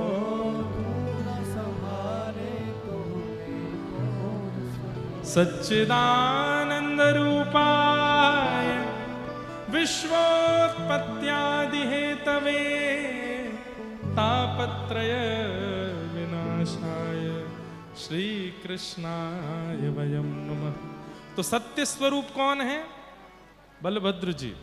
वैसे ये तीनों रूप तीनों ही हैं, सत्य भी तीनों है, चैतन्य भी तीनों है, आनंद भी तीनों है, लेकिन एक भाव रूप में सत्य स्वरूप श्री बलभद्र जी, चैतन्य स्वरूप श्री सुभद्रा जी और आनंद घन श्री जगन्नाथ। सच्चिदानंद रूपाय तीनों करते क्या है? बोलो विश्वोत्पत्त्यादि हेतवे, विश्व की उत्पत्ति करना, पालन करना और संहार करना, ये तीनों का काम है। तापत्रय विनाशाय, तीन प्रकार के तापों का जो नाश करते हैं, आदि दैविक, आदि भौतिक, आध्यात्मिक। श्री कृष्णाय वयं नमः। ऐसे श्री कृष्ण को हम बारंबार प्रणाम करते हैं, नमन करते हैं, वंदन करते हैं। यम प्रव्रजन्तमनुपेतमपेत कृत्यम द्वैपायनो विरह कातरया जुहाव पुत्रेति तन्मयतया तर्वोऽभिनेदुः तम सर्वभूत हृदयं मुनिमानतोऽस्मि। श्री सुखदेव जी महाराज की श्री सुखदेव जी को वंदन किया। 88,000 सौनकादि ऋषि नैमिषारण्य क्षेत्र में सूत जी महाराज से प्रश्न करते हैं कि भगवान, इस भयावह कलिकाल में भगवत प्राप्ति का श्रेष्ठ से श्रेष्ठ और पवित्र से पवित्र साधन क्या है, कृपा कर हमें बताओ। बहुत ध्यान से सुनेंगे सब लोग इधर देखो, इधर देखो, इधर देखो, ध्यान से सुनो। टीवी पर तब देखिएगा जब आपका रूप आवे उसमें, हाँ। जब तक आप नहीं दिखाए जाओ तब तक हमको ही देखो। कलयुग में भगवत प्राप्ति का श्रेष्ठ से श्रेष्ठ श्रेयसाम यद भवेत् श्रेय पावनानां च पावनम् कृष्ण प्राप्तिकरं सस्व साधनं तद्वदाधुना। बंधुओं देखो, हम पाप मुक्त कैसे हों, हम पवित्र कैसे हों, हम शुद्ध कैसे हों, हमारे पूर्व के किए कृत्यों से हम निवृत्त कैसे हों, इसकी योजनाएं तो सब सुनते रहते हैं और सब करते भी रहते हैं, लेकिन भगवत प्राप्ति कैसे हो, महाप्रभु जगन्नाथ हमें मिले कैसे, इसकी योजना में बहुत कम लोग होते हैं। इसकी योजना में बहुत कम लोग हैं। लेकिन वास्तविकता यही है कि पाप मुक्त होना कल्याण नहीं है। मृत्यु से पहले भगवत अनुभव कर लेना, यही मानव का कल्याण है। बहुत धनवान होना कल्याण नहीं है। यदि बहुत धनवान होना कल्याण होता तो शायद सबसे बड़ा कल्याणकारी और सबसे बड़ा कल्याणवंत पुरुष रावण है। विद्वान होना कल्याण नहीं है, उसमें भी रावण का ही नाम आ जाएगा, बहुत विद्वान था। यश वैभव कीर्ति प्राप्त करना कल्याण नहीं है। प्रभु श्री राम को इतने लोग नहीं जान रहे थे त्रेता में जितना रावण को जानते थे। हिरण्यकश्यप को तीनों लोग जानते थे, नृसिंह भगवान को कोई नहीं जान रहा था। तो यश वैभव कीर्ति प्राप्त करना भी कल्याण नहीं है। सुयोग पुत्र होना, सुयोग पुत्री होना, उनके योग्य विवाह हो जाना, ये सब कल्याण नहीं है। लेकिन दुर्भाग्य की बात, हम यहां सुनकर के बातें तो बड़ी बड़ी कर रहे हैं, पर बाहर जाके हम भी यही कल्याण चाहते हैं। हमारा उद्देश्य भी यही बन चुका है कि धनवान होंगे तो ही हमारा कल्याण है, योग्य पुत्र पुत्री होंगे तो ही हमारा कल्याण है, हमारा यश होगा, कीर्ति होगा, वैभव होगा तो ही हमारा कल्याण है। यहां बैठ करके तो बड़ी बड़ी बातें होती ही हैं, लेकिन वास्तविकता में यह कल्याण नहीं। कल्याण क्या है? भले ही योग्य कुल में जन्म हुआ हो, लेकिन इस पृथ्वी से प्रस्थान करने से पूर्व भगवत अनुभव हो गया हो, भगवत साक्षात्कार हो गया हो, तभी हमारा कल्याण है। उसी में ही हमारा कल्याण है। भक्तिमती मीराबाई, राजवंश की रानी, आधी रात महल तज चलती, रहा न मनवा बस का, गिरधर की दीवानी मीरा, नाम छूटा अपयश का, और ठाकुर जी को प्राप्त कर ले। ये कल्याण है। अश्रेष्ठ कुल में जन्मा, साल बेग, अहे नील शैण प्रवण मतावरण, प्रवण मतावरण,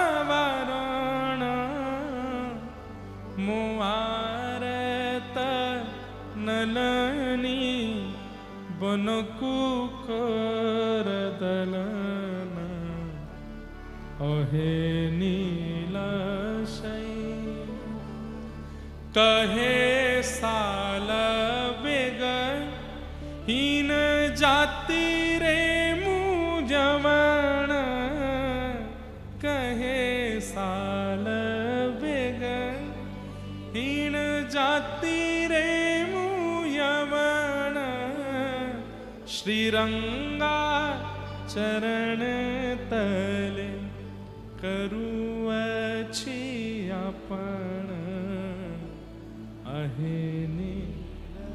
मैं ये पद गाता हूं, मेरे पूरे रोंगटे खड़े हो जाते हैं। श्री अंग के, अरे हम ब्राह्मण कुल में जन्मे हैं, आप वैश्य कुल में जन्मे हो, आप क्षत्रिय कुल में जन्मे हो, आप हिंदू धर्म में जन्मे हो, लेकिन क्या फायदा? एक यवन कुल में जन्मा बालक साल्वेग महाप्रभु जगन्नाथ जी के रथ को रोक देता है। हाँ? यही जन्म स्थान यही है। कितना दूर है यहां से? 2 किलोमीटर। मतलब साल्वेग का जन्म स्थान यही है, पास में ही है। वाह, जाऊंगा मैं दर्शन करने, अगर कोई स्थान होगा वहां तो। उनकी समाधि तो है ठाकुर जी की रथ यात्रा क्षेत्र में। इसे कहते कल्याण। ब्राह्मण छोड़िए, क्षत्रिय छोड़िए, वैश्य छोड़िए, हिंदू धर्म में नहीं है। एक यवन कुल में जन्म लिए साल्वेग, कोई संस्कार नहीं, सुसंस्कार नहीं, वहां पर त्रिकाल संध्या नहीं होती है, उनके घर में 2 समय के दीप नहीं जलाए जाते हैं। साल्वेग के घर में गीता, रामायण, भागवत, महाभारत आदि का पाठ नहीं होता है। केवल मां, क्योंकि मां ब्राह्मणी थी उनकी, मां समय समय पर महाप्रभु जगन्नाथ जी की लीला सुनाती है और उसका प्रभाव ऐसा, अपनी छत पर खड़े होकर के साल्वेग स्तुति गाते हैं और कोसों दूर महाप्रभु जगन्नाथ जी का रथ रुक जाता है। राजा और सब पंडा पुजारी चरणों में प्रणाम करते हैं, महाप्रभु क्या अपराध हुआ? बोले मेरा एक भक्त मुझे पुकार रहा है, जब तक वो मेरे सामने नहीं आएगा मेरा रथ आगे नहीं बढ़ेगा। उसको बुलाओ, उसको लेके आओ। पालकी लेकर के राजा गए हैं और साल्वेग की मां सहित उनको लेकर के जब जगन्नाथपुरी पहुंचे, जैसे ही साल्वेग सन्मुख आया है, अरे कहना तो ऐसा चाहिए कि साल्वेग महाप्रभु जी का दर्शन कर रहे हैं, लेकिन उल्टा हो रहा है, साल्वेग का दर्शन महाप्रभु जी कर रहे हैं। और साल्वेग को देखते ही महाप्रभु जी का रथ बिना खींचे आगे बढ़ने लगा, मानो जैसे वो नहीं तड़प रहा है उनसे मिलने के लिए, महाप्रभु जी तड़प रहे हैं उससे मिलने के लिए। एक बात याद रखना बंधुओं, और ये बिल्कुल सत्य है, इसमें कोई बनावटी बात नहीं है। यदि कोई कृष्ण विरह में, महाप्रभु जी के विरह में, धाम के विरह में, जगन्नाथ जी के विरह में रो रहा है, व्याकुल हो रहा है, इसका मतलब वो व्याकुल नहीं है, ठाकुर भी व्याकुल हैं उससे मिलने के लिए। आप नहीं रो सकते उनकी याद में, वे जब आपसे मिलने को व्याकुल होते हैं तभी आप रोते हो। ये कल्याण है कि ऐसे कुल में जन्मा साल्वेग महाप्रभु जी की प्राप्ति कर लेता। हम यहां पर इतने बड़े बड़े बातें बनाते हैं, क्या अनुभव किया ठाकुर जी का आज तक? कुछ भी नहीं। ये कल्याण है ना। कल्याण तो, कल्याण की परिभाषा यही है, धन कमाया, यश कमाया, ऐश्वर्य कमाया, संपत्ति कमाई, सब कुछ कमाया और सब करके निकल गए दुनिया से, ये कल्याण नहीं है। भूल जाएगी दुनिया आपको। लेकिन कुछ नहीं कमा पाए, लेकिन मृत्यु आई उससे पहले पहले साक्षात ठाकुर जी को अपने सामने प्रकट करके उनका दर्शन कर लिया अपनी प्रेम लक्षणा भक्ति से, ये आपका कल्याण है। धन कमाइए, ऐश्वर्य प्राप्त कीजिए, यश प्राप्त कीजिए, सब कुछ प्राप्त रखिए, लेकिन सबके पीछे उद्देश्य मेरी मृत्यु आवे उससे पहले महाप्रभु जी को आना है, ये उद्देश्य रखो। यही कल्याण है। और वही प्रश्न यहां पर कर रहे हैं, श्रेयसाम यद भवेत् श्रेय, श्रेष्ठ से श्रेष्ठ, पवित्र से पवित्र भगवत प्राप्ति का साधन क्या है, कृपा कर मुझे बताओ। इस कलिकाल में ठाकुर जी कैसे मिलेंगे? तब सूत जी महाराज कहते हैं, सूत जी उत्तर देते हुए बता रहे हैं कि इस कलिकाल में भगवत प्राप्ति के साधन तो अनेक हैं, लेकिन आपने कहा श्रेष्ठ से श्रेष्ठ और पवित्र से पवित्र, तो ये श्रेष्ठ और पवित्र की उपमा में यदि आप पूछ रहे हो साधन, तो एक ही है, क्या? श्रीमद् भागवतम शास्त्रम कलौ कीरेण भाषितम्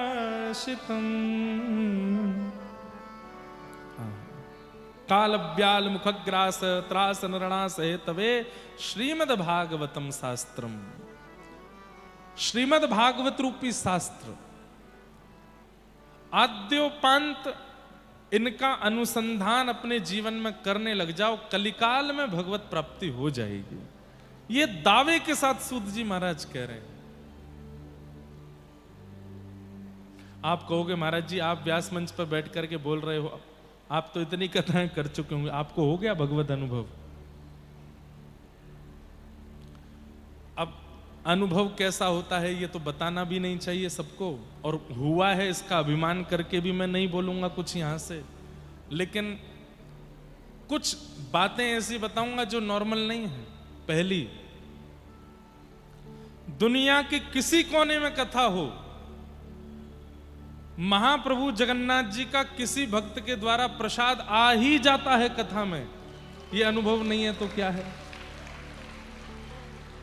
इंदौर में एक दिन का प्रसंग करने गया था, वहां भी कोई महाप्रसाद दूर से दिखा रहा था, आपके लिए पुरी से लेके आए।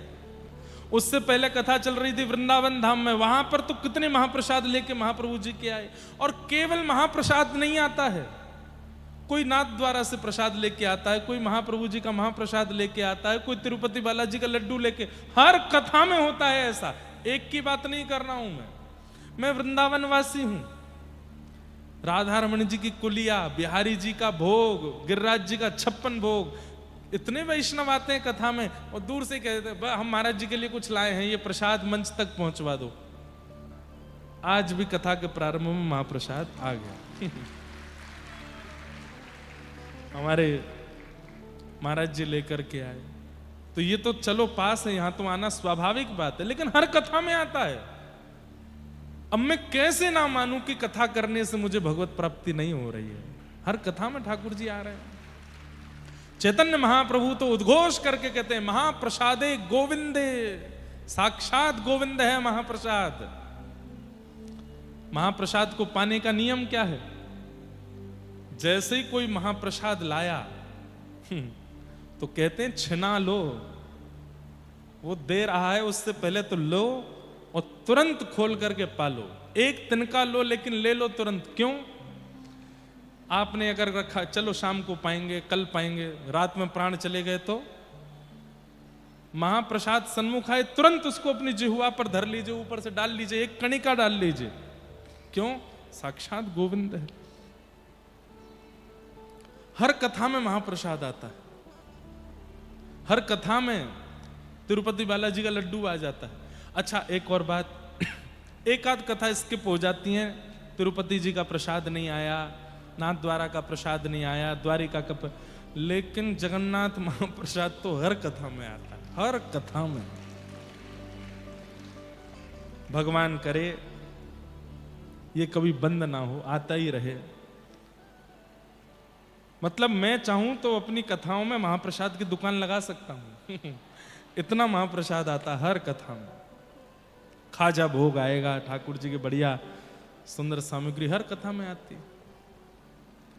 कथा करते करते 5 वर्ष हुए थे, श्री गिरधर लाल जी की सेवा आ गई अपने आप।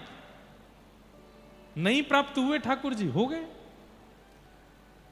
कथा करते हैं, कहते कहते नेत्र बंद हो जाते हैं, पद गायन करते करते ठाकुर जी की लीला का अनुभव होने लग जाता है। कई बार व्यास मंच से ऐसी लीलाओं का प्राकट्य होता है जो मैंने पढ़ी नहीं है पर मैंने सुना दी है। उसके बाद जब मैं आचार्यों से पूछने जाता हूं क्या ये लीला कहीं है, तो किसी ना किसी ग्रंथ में वो लीला प्रकट होती है। ये अनुभव नहीं है तो क्या है? ये सब बातें हम आपको इसलिए बता रहे हैं ताकि चित्त में विश्वास प्रगाढ़ हो जाए कि श्रीमद् भागवतम शास्त्रम कलौ कीरेण भाषितम। श्रीमद् भागवत शास्त्र है जो कलिकाल में भगवत अनुभव कराता है। अब देखो लोग बाग तो विवाद करते ही हैं और हमारे पीछे तो बहुत ही पढ़ने लग गए हैं आजकल लोग, लेकिन विवाद की बात नहीं है, सौभाग्य की बात है। हम कहीं भी दर्शन करने जाते हैं, कहीं भी फोन नहीं करते, कहीं भी टिकट नहीं लेते, कहीं भी किसी को संपर्क नहीं करते, हम बस पहुंच जाते हैं। द्वार पर ही कोई हमको मिल जाता है जो सीधे पकड़ के वीवीआईपी कोटा में ले जाकर खड़ा कर देता है, आप करो दर्शन। हम उसको वीआईपी वीवीआईपी नहीं मानते, हम उसको कहते हैं कि कथा करते हैं ना, ठाकुर जी का यश गाते हैं, सबको कथा सुनाते हैं, तो ठाकुर जी हमको थोड़ा सा प्रायोरिटी ज्यादा दे देते, आ जाओ तुम आगे आके कर लो। किसी से कहते नहीं, अपने आप हो जाता है। भगवत अनुभव नहीं है तो क्या है। ये छोटे छोटे अनुभव, ये तो वो हैं जो मैं बता सकता हूं। बहुत अनुभव होते हैं ऐसे। भागवत जी की सन्निधि ग्रहण करके देखिए, आपको भी अनुभव होने लग जाएंगे, आपको भी उन भावनाओं का अनुभव होने लगेगा। श्रीमद्भागवतम शास्त्रम कलौ कीरेण मेरी अभी कलकत्ता में कथा थी इस साल जनवरी में, तो अभी कटक में तो ये नियम नहीं चल पाएगा, वैसे चल सकता है अगर मैं चाह जाऊं तो। मैं पुरी में रसोई का प्रसाद नहीं पाता, पुरी में केवल महाप्रसाद ही पाते हैं। जितने दिन पुरी में रहेंगे, आ गया लो, हम पुरी में रहते हैं तो हमारे रसोईया बाबा जो हैं वो खर्राटे मार के सोते हैं, क्योंकि हम कुछ बनवाते नहीं वहां, रोटी सब्जी दाल चावल कुछ नहीं, केवल महाप्रसाद पाएंगे। कलकत्ता में मेरी कथा थी तो हमारे पुरी के कुछ प्रेमी वैष्णव सुबह महाप्रसाद लेकर के वंदे भारत एक्सप्रेस में बैठे, शाम को कलकत्ता पहुंच के वहां आकर के महाप्रसाद पवाया उस दिन भी, और गरम गरम महाप्रसाद। ये ठाकुर जी की कृपा नहीं है तो क्या है। महाप्रसाद उससे अच्छा, जगन्नाथपुरी में सब महा हैं, बाकी जगह समुद्र है, यहां महोदधि है, महादधि। बाकी जगह प्रभु हैं, यहां महाप्रभु। बाकी जगह प्रसाद है, यहां महाप्रसाद। सब कुछ महा है यहां पे। लेकिन महाप्रसाद महाप्रसाद कैसे बनता है, इसकी कई लोगों को शायद कथा नहीं पता। महाप्रसाद बनाने की बड़ी सुंदर योजना है। सब लोगों को केवल इतना पता है, एक के ऊपर एक हंडी रख देते हैं, सबसे ऊपर वाली पहले बन जाती है, फिर उसके बाद दूसरी तीसरी चौथी, सब इसी कथा को ही बोलते हैं। पर महाप्रसाद बनाने का सबसे पहला रूप, जितने भी महाप्रसाद बनाने वाले जो सेवक हैं वे सब लक्ष्मी जी का आवाहन करके जाते हैं, और वे जब ठाकुर जी का प्रसाद सिद्ध करते हैं, सब विश्व की सबसे बड़ी पाकशाला है जगन्नाथ भगवान की जो रसोई है, और वे वहां पाक बनाने वाले, ठाकुर जी का प्रसाद बनाने वाले जितने भी सेवक हैं, उनको यह भूलना पड़ता है कि हम कौन हैं। उनको यह भाव लाना पड़ता है कि हम जगन्नाथ जी की पत्नी लक्ष्मी हैं, और इस भाव को धारण करके जब वे जाते हैं तभी महाप्रसाद सिद्ध होता है। पहली बात, एक के भी मन में यह भाव आ गया कि मैं पंडा हूं, मैं पुजारी हूं, मैं पाकशाली हूं, या मैं कुछ और हूं, या मेरा रमेश नाम है, मेरा दिनेश नाम है, मैं ऐसा हूं, मैं वैसा हूं, महाप्रसाद में कोई कमी रह जाएगी, या फिर वो महाप्रसाद ठाकुर जी तक नहीं पहुंचेगा। उसके अंदर ये भावना उसको लानी ही पड़ती है कि हम ठाकुर जी की गृहिणी हैं, हम ठाकुर जी की पत्नी हैं, लक्ष्मी। पहली क्रिया। फिर दूसरा, गोपाल मंत्र का उच्चारण करके उसको सिद्ध किया जाता है। तीसरा, मुख पर ढांटा बांध करके उसकी सुगंधी भी भीतर ना चली जाए, उस प्रसाद को लेकर के ठाकुर जी के सन्मुख जाया जाता है। उसकी और भी विधियां हैं। ऊपर से कोई पक्षी भी नहीं निकलेगा, कोई मानव भी नहीं निकलेगा जब महाप्रसाद ठाकुर जी के सन्मुख जाएगा। अभी तक वो प्रसाद है, महा नहीं हुआ अभी।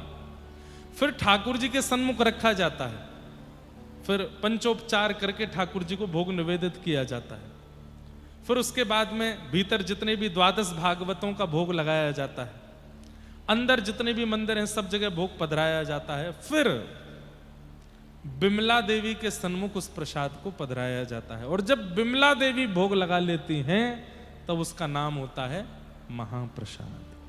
फिर वो महाप्रसाद बनता है। इसकी एक कणिका भी यदि पाली जाए तो उसका कितना कितना गुना फल। अब एक बार नारद जी वैकुंठ गए, लक्ष्मी जी सब सहचरियों के साथ में प्रसाद सिद्ध कर रही थी, ठाकुर जी चौकी पर बैठे थे। तो नारद जी बोले मैं बस कीर्तन करता रहता हूँ, कथा गाता रहता हूँ, मेरी भी इच्छा होती है कि मैं भी आप लोगों की तरह ठाकुर जी की सेवा में रहूं।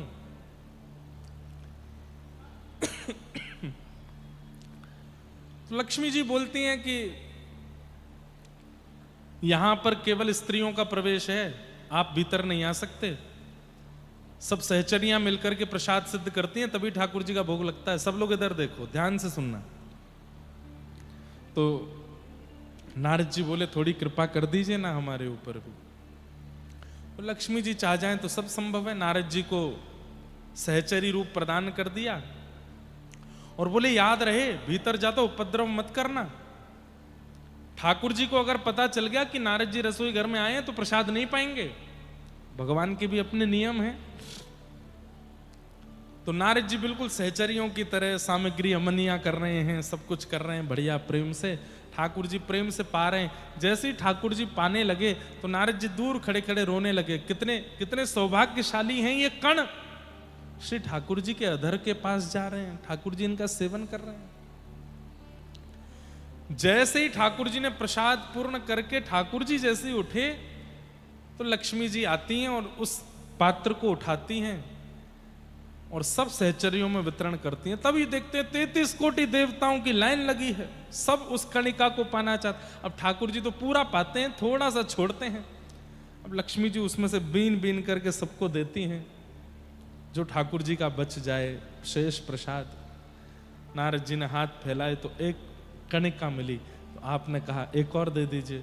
लक्ष्मी जी बोली इतने सब लोग हैं, लेकिन ठीक है दे देती हूँ, आज ही दे रही हूँ, कल से नहीं दूंगी। 2 कणिका महाप्रसाद की नारद जी को दी। वैकुंठ से बाहर आकर के नारद जी ने जैसे एक कणिका पाई, आहा, नारद जी तो झूमने लगे, प्रेम पुलकित नेत्र हो गए, प्रेमाश्रु प्रकट हो गए। प्रेम की जितनी अवस्था हैं सहज ही सब अंग में प्रकट होने लगी। हे श्याम सुंदर, हे मधुसूदन, हे मुरारी, हे मुरलीधर, हे जगन्नाथ, ऐसा कहकर के जैसे विरहणी गोपी कोई रुदन करती है, कृष्ण प्रेम ऐसा प्रस्फुटित हुआ उनके चित्त में, ऐसा पहले कभी नहीं हुआ था। नारद जी प्रेम मगन नृत्य करते करते करते करते हिमालय में पहुंचे और तभी कैलाश पर बैठे हुए महादेव ने जब नारद जी को देखा, कई बार ऐसा होता है ना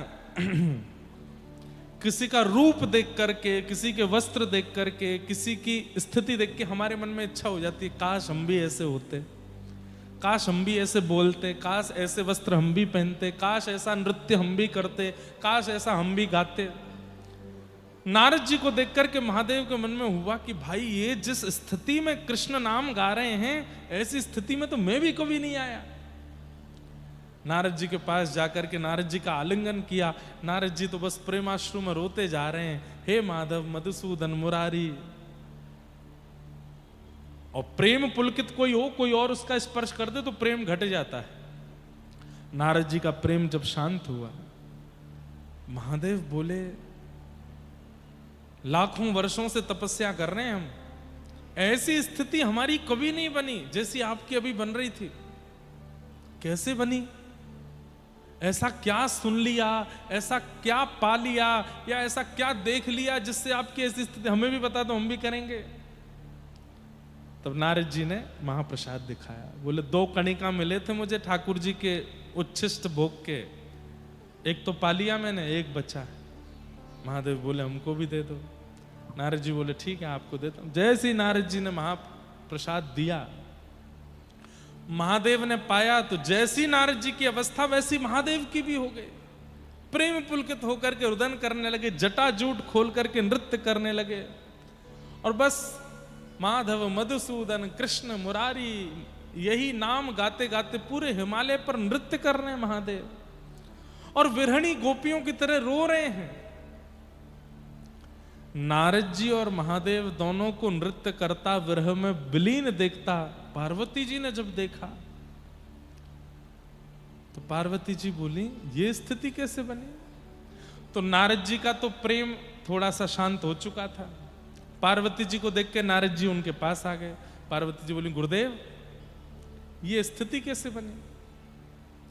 बोले ठाकुर जी का महाप्रसाद मिला था, 2 कणिका मिली थी, एक मैंने पाली, एक महादेव को दे दी। पार्वती जी को आया क्रोध, बोले मेरे को नहीं दिया इन्होंने। महादेव को बुला करके कहा महाप्रसाद आपको मिला, आपने मुझे क्यों नहीं दिया, मैं गृहिणी हूं। बोले देवी एक ही था। बोले आधा कर देते, आधा आप पाते आधा मैं पाती।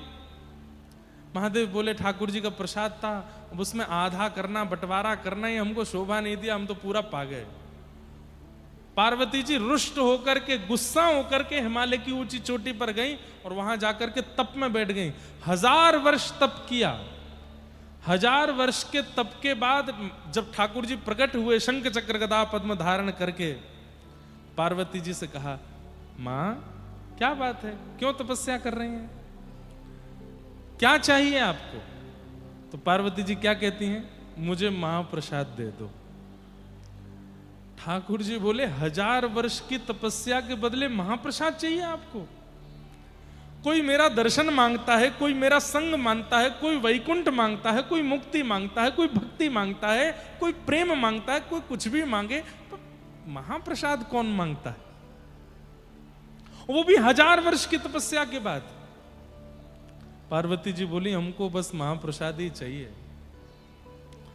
बोले मां आपकी तपस्या के बदले यदि मैं एक बार महाप्रसाद दूंगा तो मुझे संतुष्टि नहीं होगी, इसलिए अभी तो मैं थोड़ा महाप्रसाद देता हूं अपना, लेकिन मैं वचन देता हूं कलिकाल में जब महाप्रभु जगन्नाथ के रूप में मैं नीलाचल धाम में विराजूंगा, तब आप बिमला देवी के रूप में वहां विराजना और मेरा नित्य प्रसाद आप पाएंगी। जब तक आपको प्रसाद नहीं पधराया जाएगा तब तक वो महाप्रसाद बनेगा ही नहीं, नित्य आपको प्रसाद मिलेगा। दूर खड़े नारद जी और शंकर जी बोले हम पे भी कर दो ने कृपा। बोले आपको भी इनके आगे ही हाथ पसारने पड़ेंगे तभी मिलेगा। तब से बिमला देवी को नित्य महाप्रसाद का ठाकुर जी का भोग लगता है। ऐसे जगन्नाथपुरी के हमारे श्री जगन्नाथ प्रभु और उनका महाप्रसाद, आप सब तो यहाँ के निवासी हैं, सब जानते ही होंगे। हम तो बहुत ध्यान रखते हैं महाप्रसाद पाने में, ऊपर बैठ के नहीं पाना, नीचे बैठ के पाना है, किसी के साथ भी पा सकते हैं, एक कणिका भी छोड़नी नहीं है। और एक और नियम है, महाप्रसाद पाने के बाद हाथ नहीं धोने। आप कहोगे तो ऐसे ही घूमे, उसका भाव तो ऐसा है कि जब महाप्रसाद पा लें उसके बाद में उस हस्त कमल को आप ऐसे ही रखो, थोड़ी देर में जब वो सूख जाएगा तो उसको ऐसे चूरा करके जो उसका थोड़ा बचे उसको भी पालो, और उसके बाद शेष जो है उसको पूरा ऐसे लगा लो अपने अंग पर। जब एक एक कणिका पूरे अंग पर लग जाए, एक भी कण ना बचे, तब हाथ धो सकते, नहीं तो हाथ भी नहीं धोने चाहिए। बड़े नियम है महाप्रसाद के। तो ये सब महाप्रसाद की कृपा, और इस महाप्रसाद की कृपा हम पर हर कथा में होती है। हर कथा में महाप्रसाद प्राप्त होता है। किन की कृपा से? भागवत जी की कृपा से। श्रीमद् भागवतम शास्त्रम कलौ कीरेण भाषितम। ऐसी भागवत जी। लेकिन ये भागवत की कथा सबको सुनने के लिए प्राप्त नहीं होती। जन्मांतरे भवेत् पुण्यम तदा भागवतम लभेत्। एतस्माद् परम किंचित मनः शुद्ध्यै न विद्यते जन्मांतरे भवेत् पुण्यम तदा भागवतम लभेत्। अब इसका अर्थ क्या है? यहां कह रहे हैं कि अनेक जन्मों के पुण्य जब इकट्ठे होते हैं तब कथा सुनने के लिए प्राप्त होती है। तो इसका मतलब क्या समझें कि आप सब लोग बहुत जन्मों के पुण्य करके बैठे हो तभी कथा मिली है? ना, यहां पर हजारों लोग बैठे हैं, पर हजारों को कथा मिलेगी ये नहीं है। आप में से गिनती के 10, 15, 20, 100 लोग ही होंगे जो 7 दिन में इस कथा को ग्रहण कर पाएंगे। नहीं तो कोई फोन में व्यस्त हो गया, कोई सो गया कथा में आकर के, किसी का मन कहीं और लगा है, कोई कुछ काम में, किसी काम में, किसी भाव में। यहां आकर के सप्ताह कथा को ग्रहण वही कर पाएगा जिसके अनेक जन्मों के पुण्य होंगे। आप लोगों का कथा में मन लगे इसलिए यह बात नहीं कह रहा हूं मैं। आप कितना भी मन लगाने का प्रयास कर लो, फोन बंद करके बैठ जाओ, मेरुदंड सीधा करके बैठ जाओ, आंखें पलक खोल करके बैठ जाओ, कान खोल के बैठ जाओ, एकांत में बैठ जाओ, किसी से बात नहीं करेंगे, ऐसे बैठ जाओ, लेकिन यदि आपके ऊपर भागवत जी को कृपा नहीं करनी तो समझ में आएगी ही नहीं।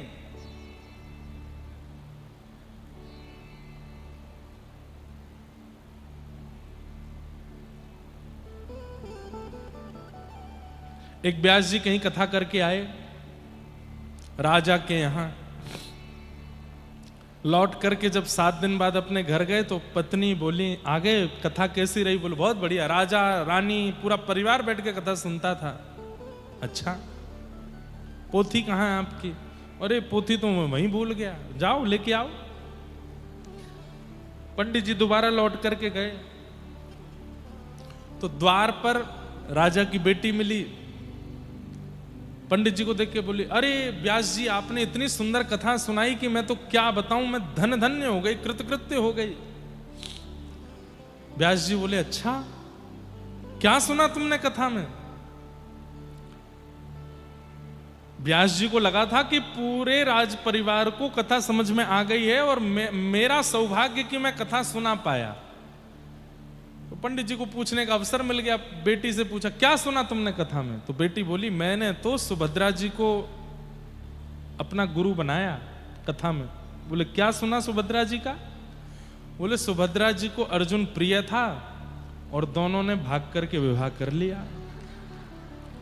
मुझे भी एक प्रिय है, पिताजी नहीं राजी हो रहे हैं उसके लिए, तो मैं भी भाग करके ब्याह कर लूंगी।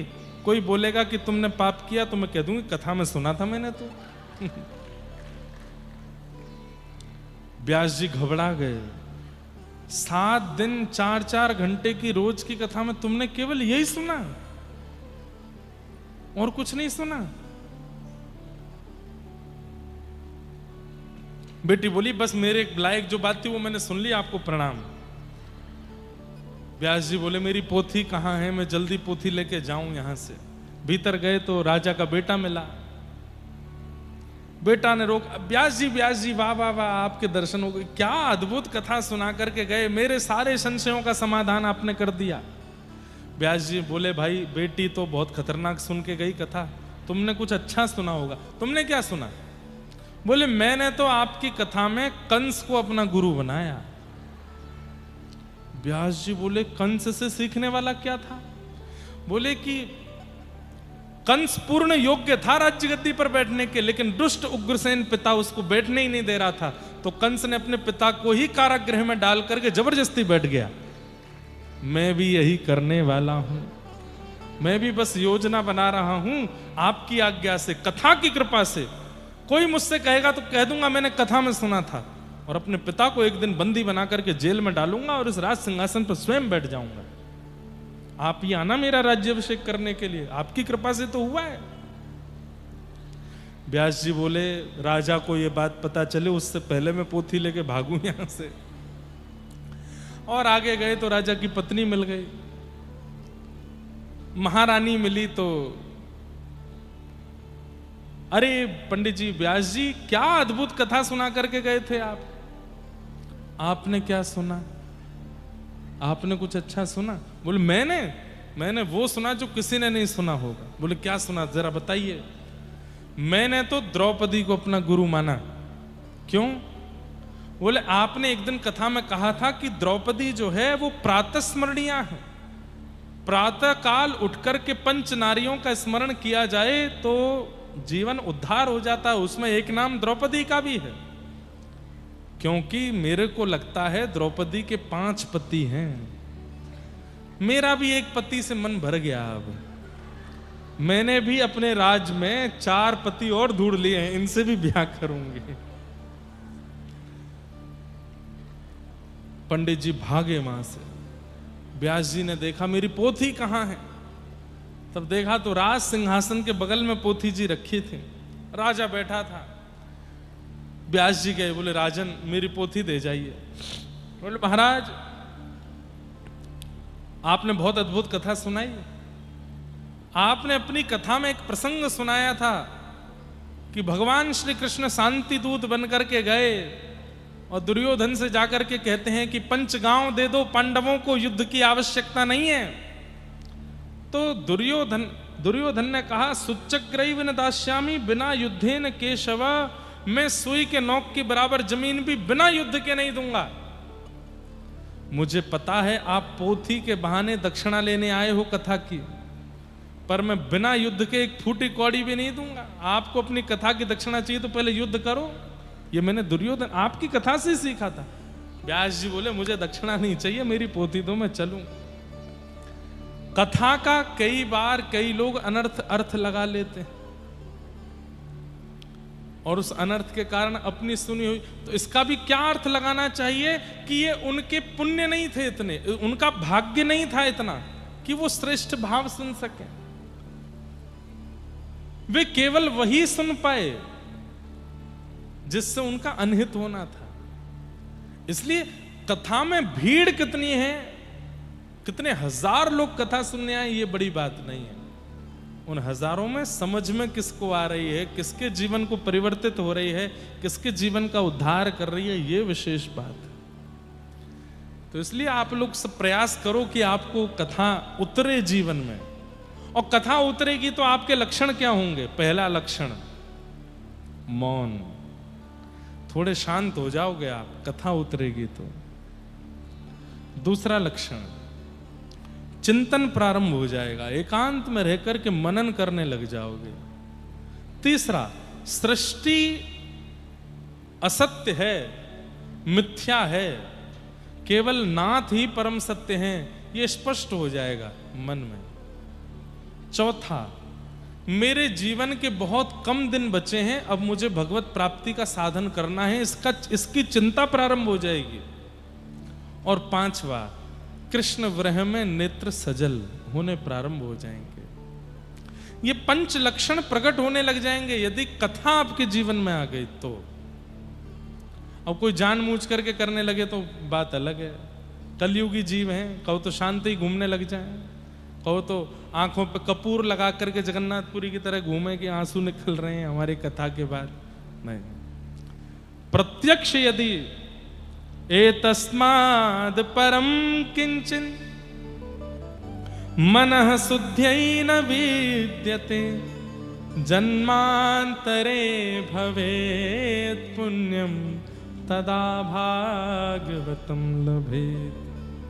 भागवत जी तभी प्राप्त होंगी जब अनेक जन्मों के पुण्य स्पष्ट होंगे। तो कथा में आ तो गए हैं, अब कथा समझ में भी आनी चाहिए, कथा जीवन में उतरनी भी चाहिए, कथा लगनी चाहिए आपके ऊपर, तब समझो कि भगवत कृपा है। भागवत जी में ऐसा क्या है? तब भागवत जी का महात्म्य सुनाते हुए श्री सूत जी महाराज बताते हैं कि एक बार नारद जी महाराज बद्रिकाश्रम गए और वहां सनक सनंदन सनातन सनत कुमारों से उन्होंने पूरी पृथ्वी की बातें बताई। तभी उन्होंने कहा कि वृंदावन में मैंने एक युवती को देखा, उस युवा कन्या की गोद में 2 वृद्ध लेटे थे। वो युवती भक्ति महारानी थी और वे 2 वृद्ध बालक उसके पुत्र ज्ञान और वैराग्य। मां युवा है, बालक वृद्ध है। मां कौन है? भक्ति। और बालक कौन है? ज्ञान और वैराग्य। आज भी बंधुओं भक्ति युवा है पर ज्ञान वैराग्य शून्य है। जगन्नाथपुरी में लाखों लोगों की भीड़ जा रही है दर्शन करने के लिए, पर कई बार कई लोग ज्ञान शून्य और वैराग्य शून्य होते हैं। इस कारण से भक्ति प्रसन्न नहीं रहती, भक्ति की अप्रसन्नता बनी रहती है। अब नियम है कि जगन्नाथपुरी में एकादशी के दिन एकादशी करना अनिवार्य नहीं है, लेकिन एक बात बहुत ध्यान से सुनिएगा, श्री क्षेत्र जगन्नाथपुरी में एकादशी के दिन रोटी खाना मना है। श्रीपुरी जगन्नाथपुरी में एकादशी के दिन होटल में खाना मना है। यदि आप रोटी खाते हैं, होटल में खाते हैं या बाहर का कुछ बना हुआ पाते हैं तो आपको अपराध लगेगा। जगन्नाथपुरी श्री क्षेत्र में एकादशी के दिन केवल महाप्रसाद पा सकते हैं। क्योंकि वो प्रसाद है, उसमें अन्न नहीं है, उसको पाने की आज्ञा है। अब लोग बाग एकादशी के दिन भी वहां जाकर के पिज्जा बर्गर खावें, चाउमीन उड़ावें, तो एकादशी का अपराध लगेगा।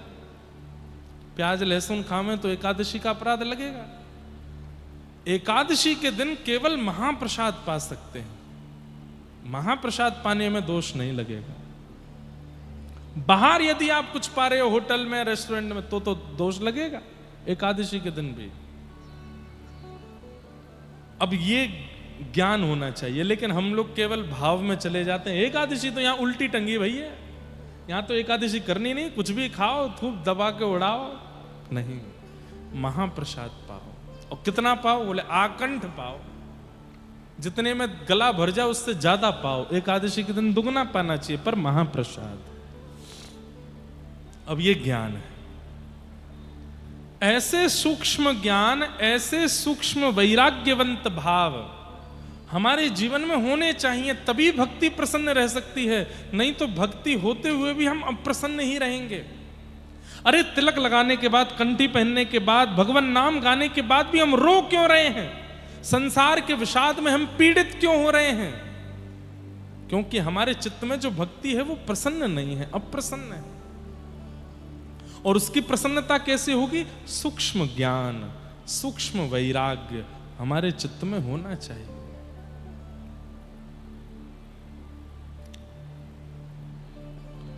कितना ज्ञान हो? कम से कम इतना ज्ञान होना चाहिए कि मेरे जीवन का मैं क्या निर्णय लूं, इस पर मुझे पूर्ण बोध हो, पूर्ण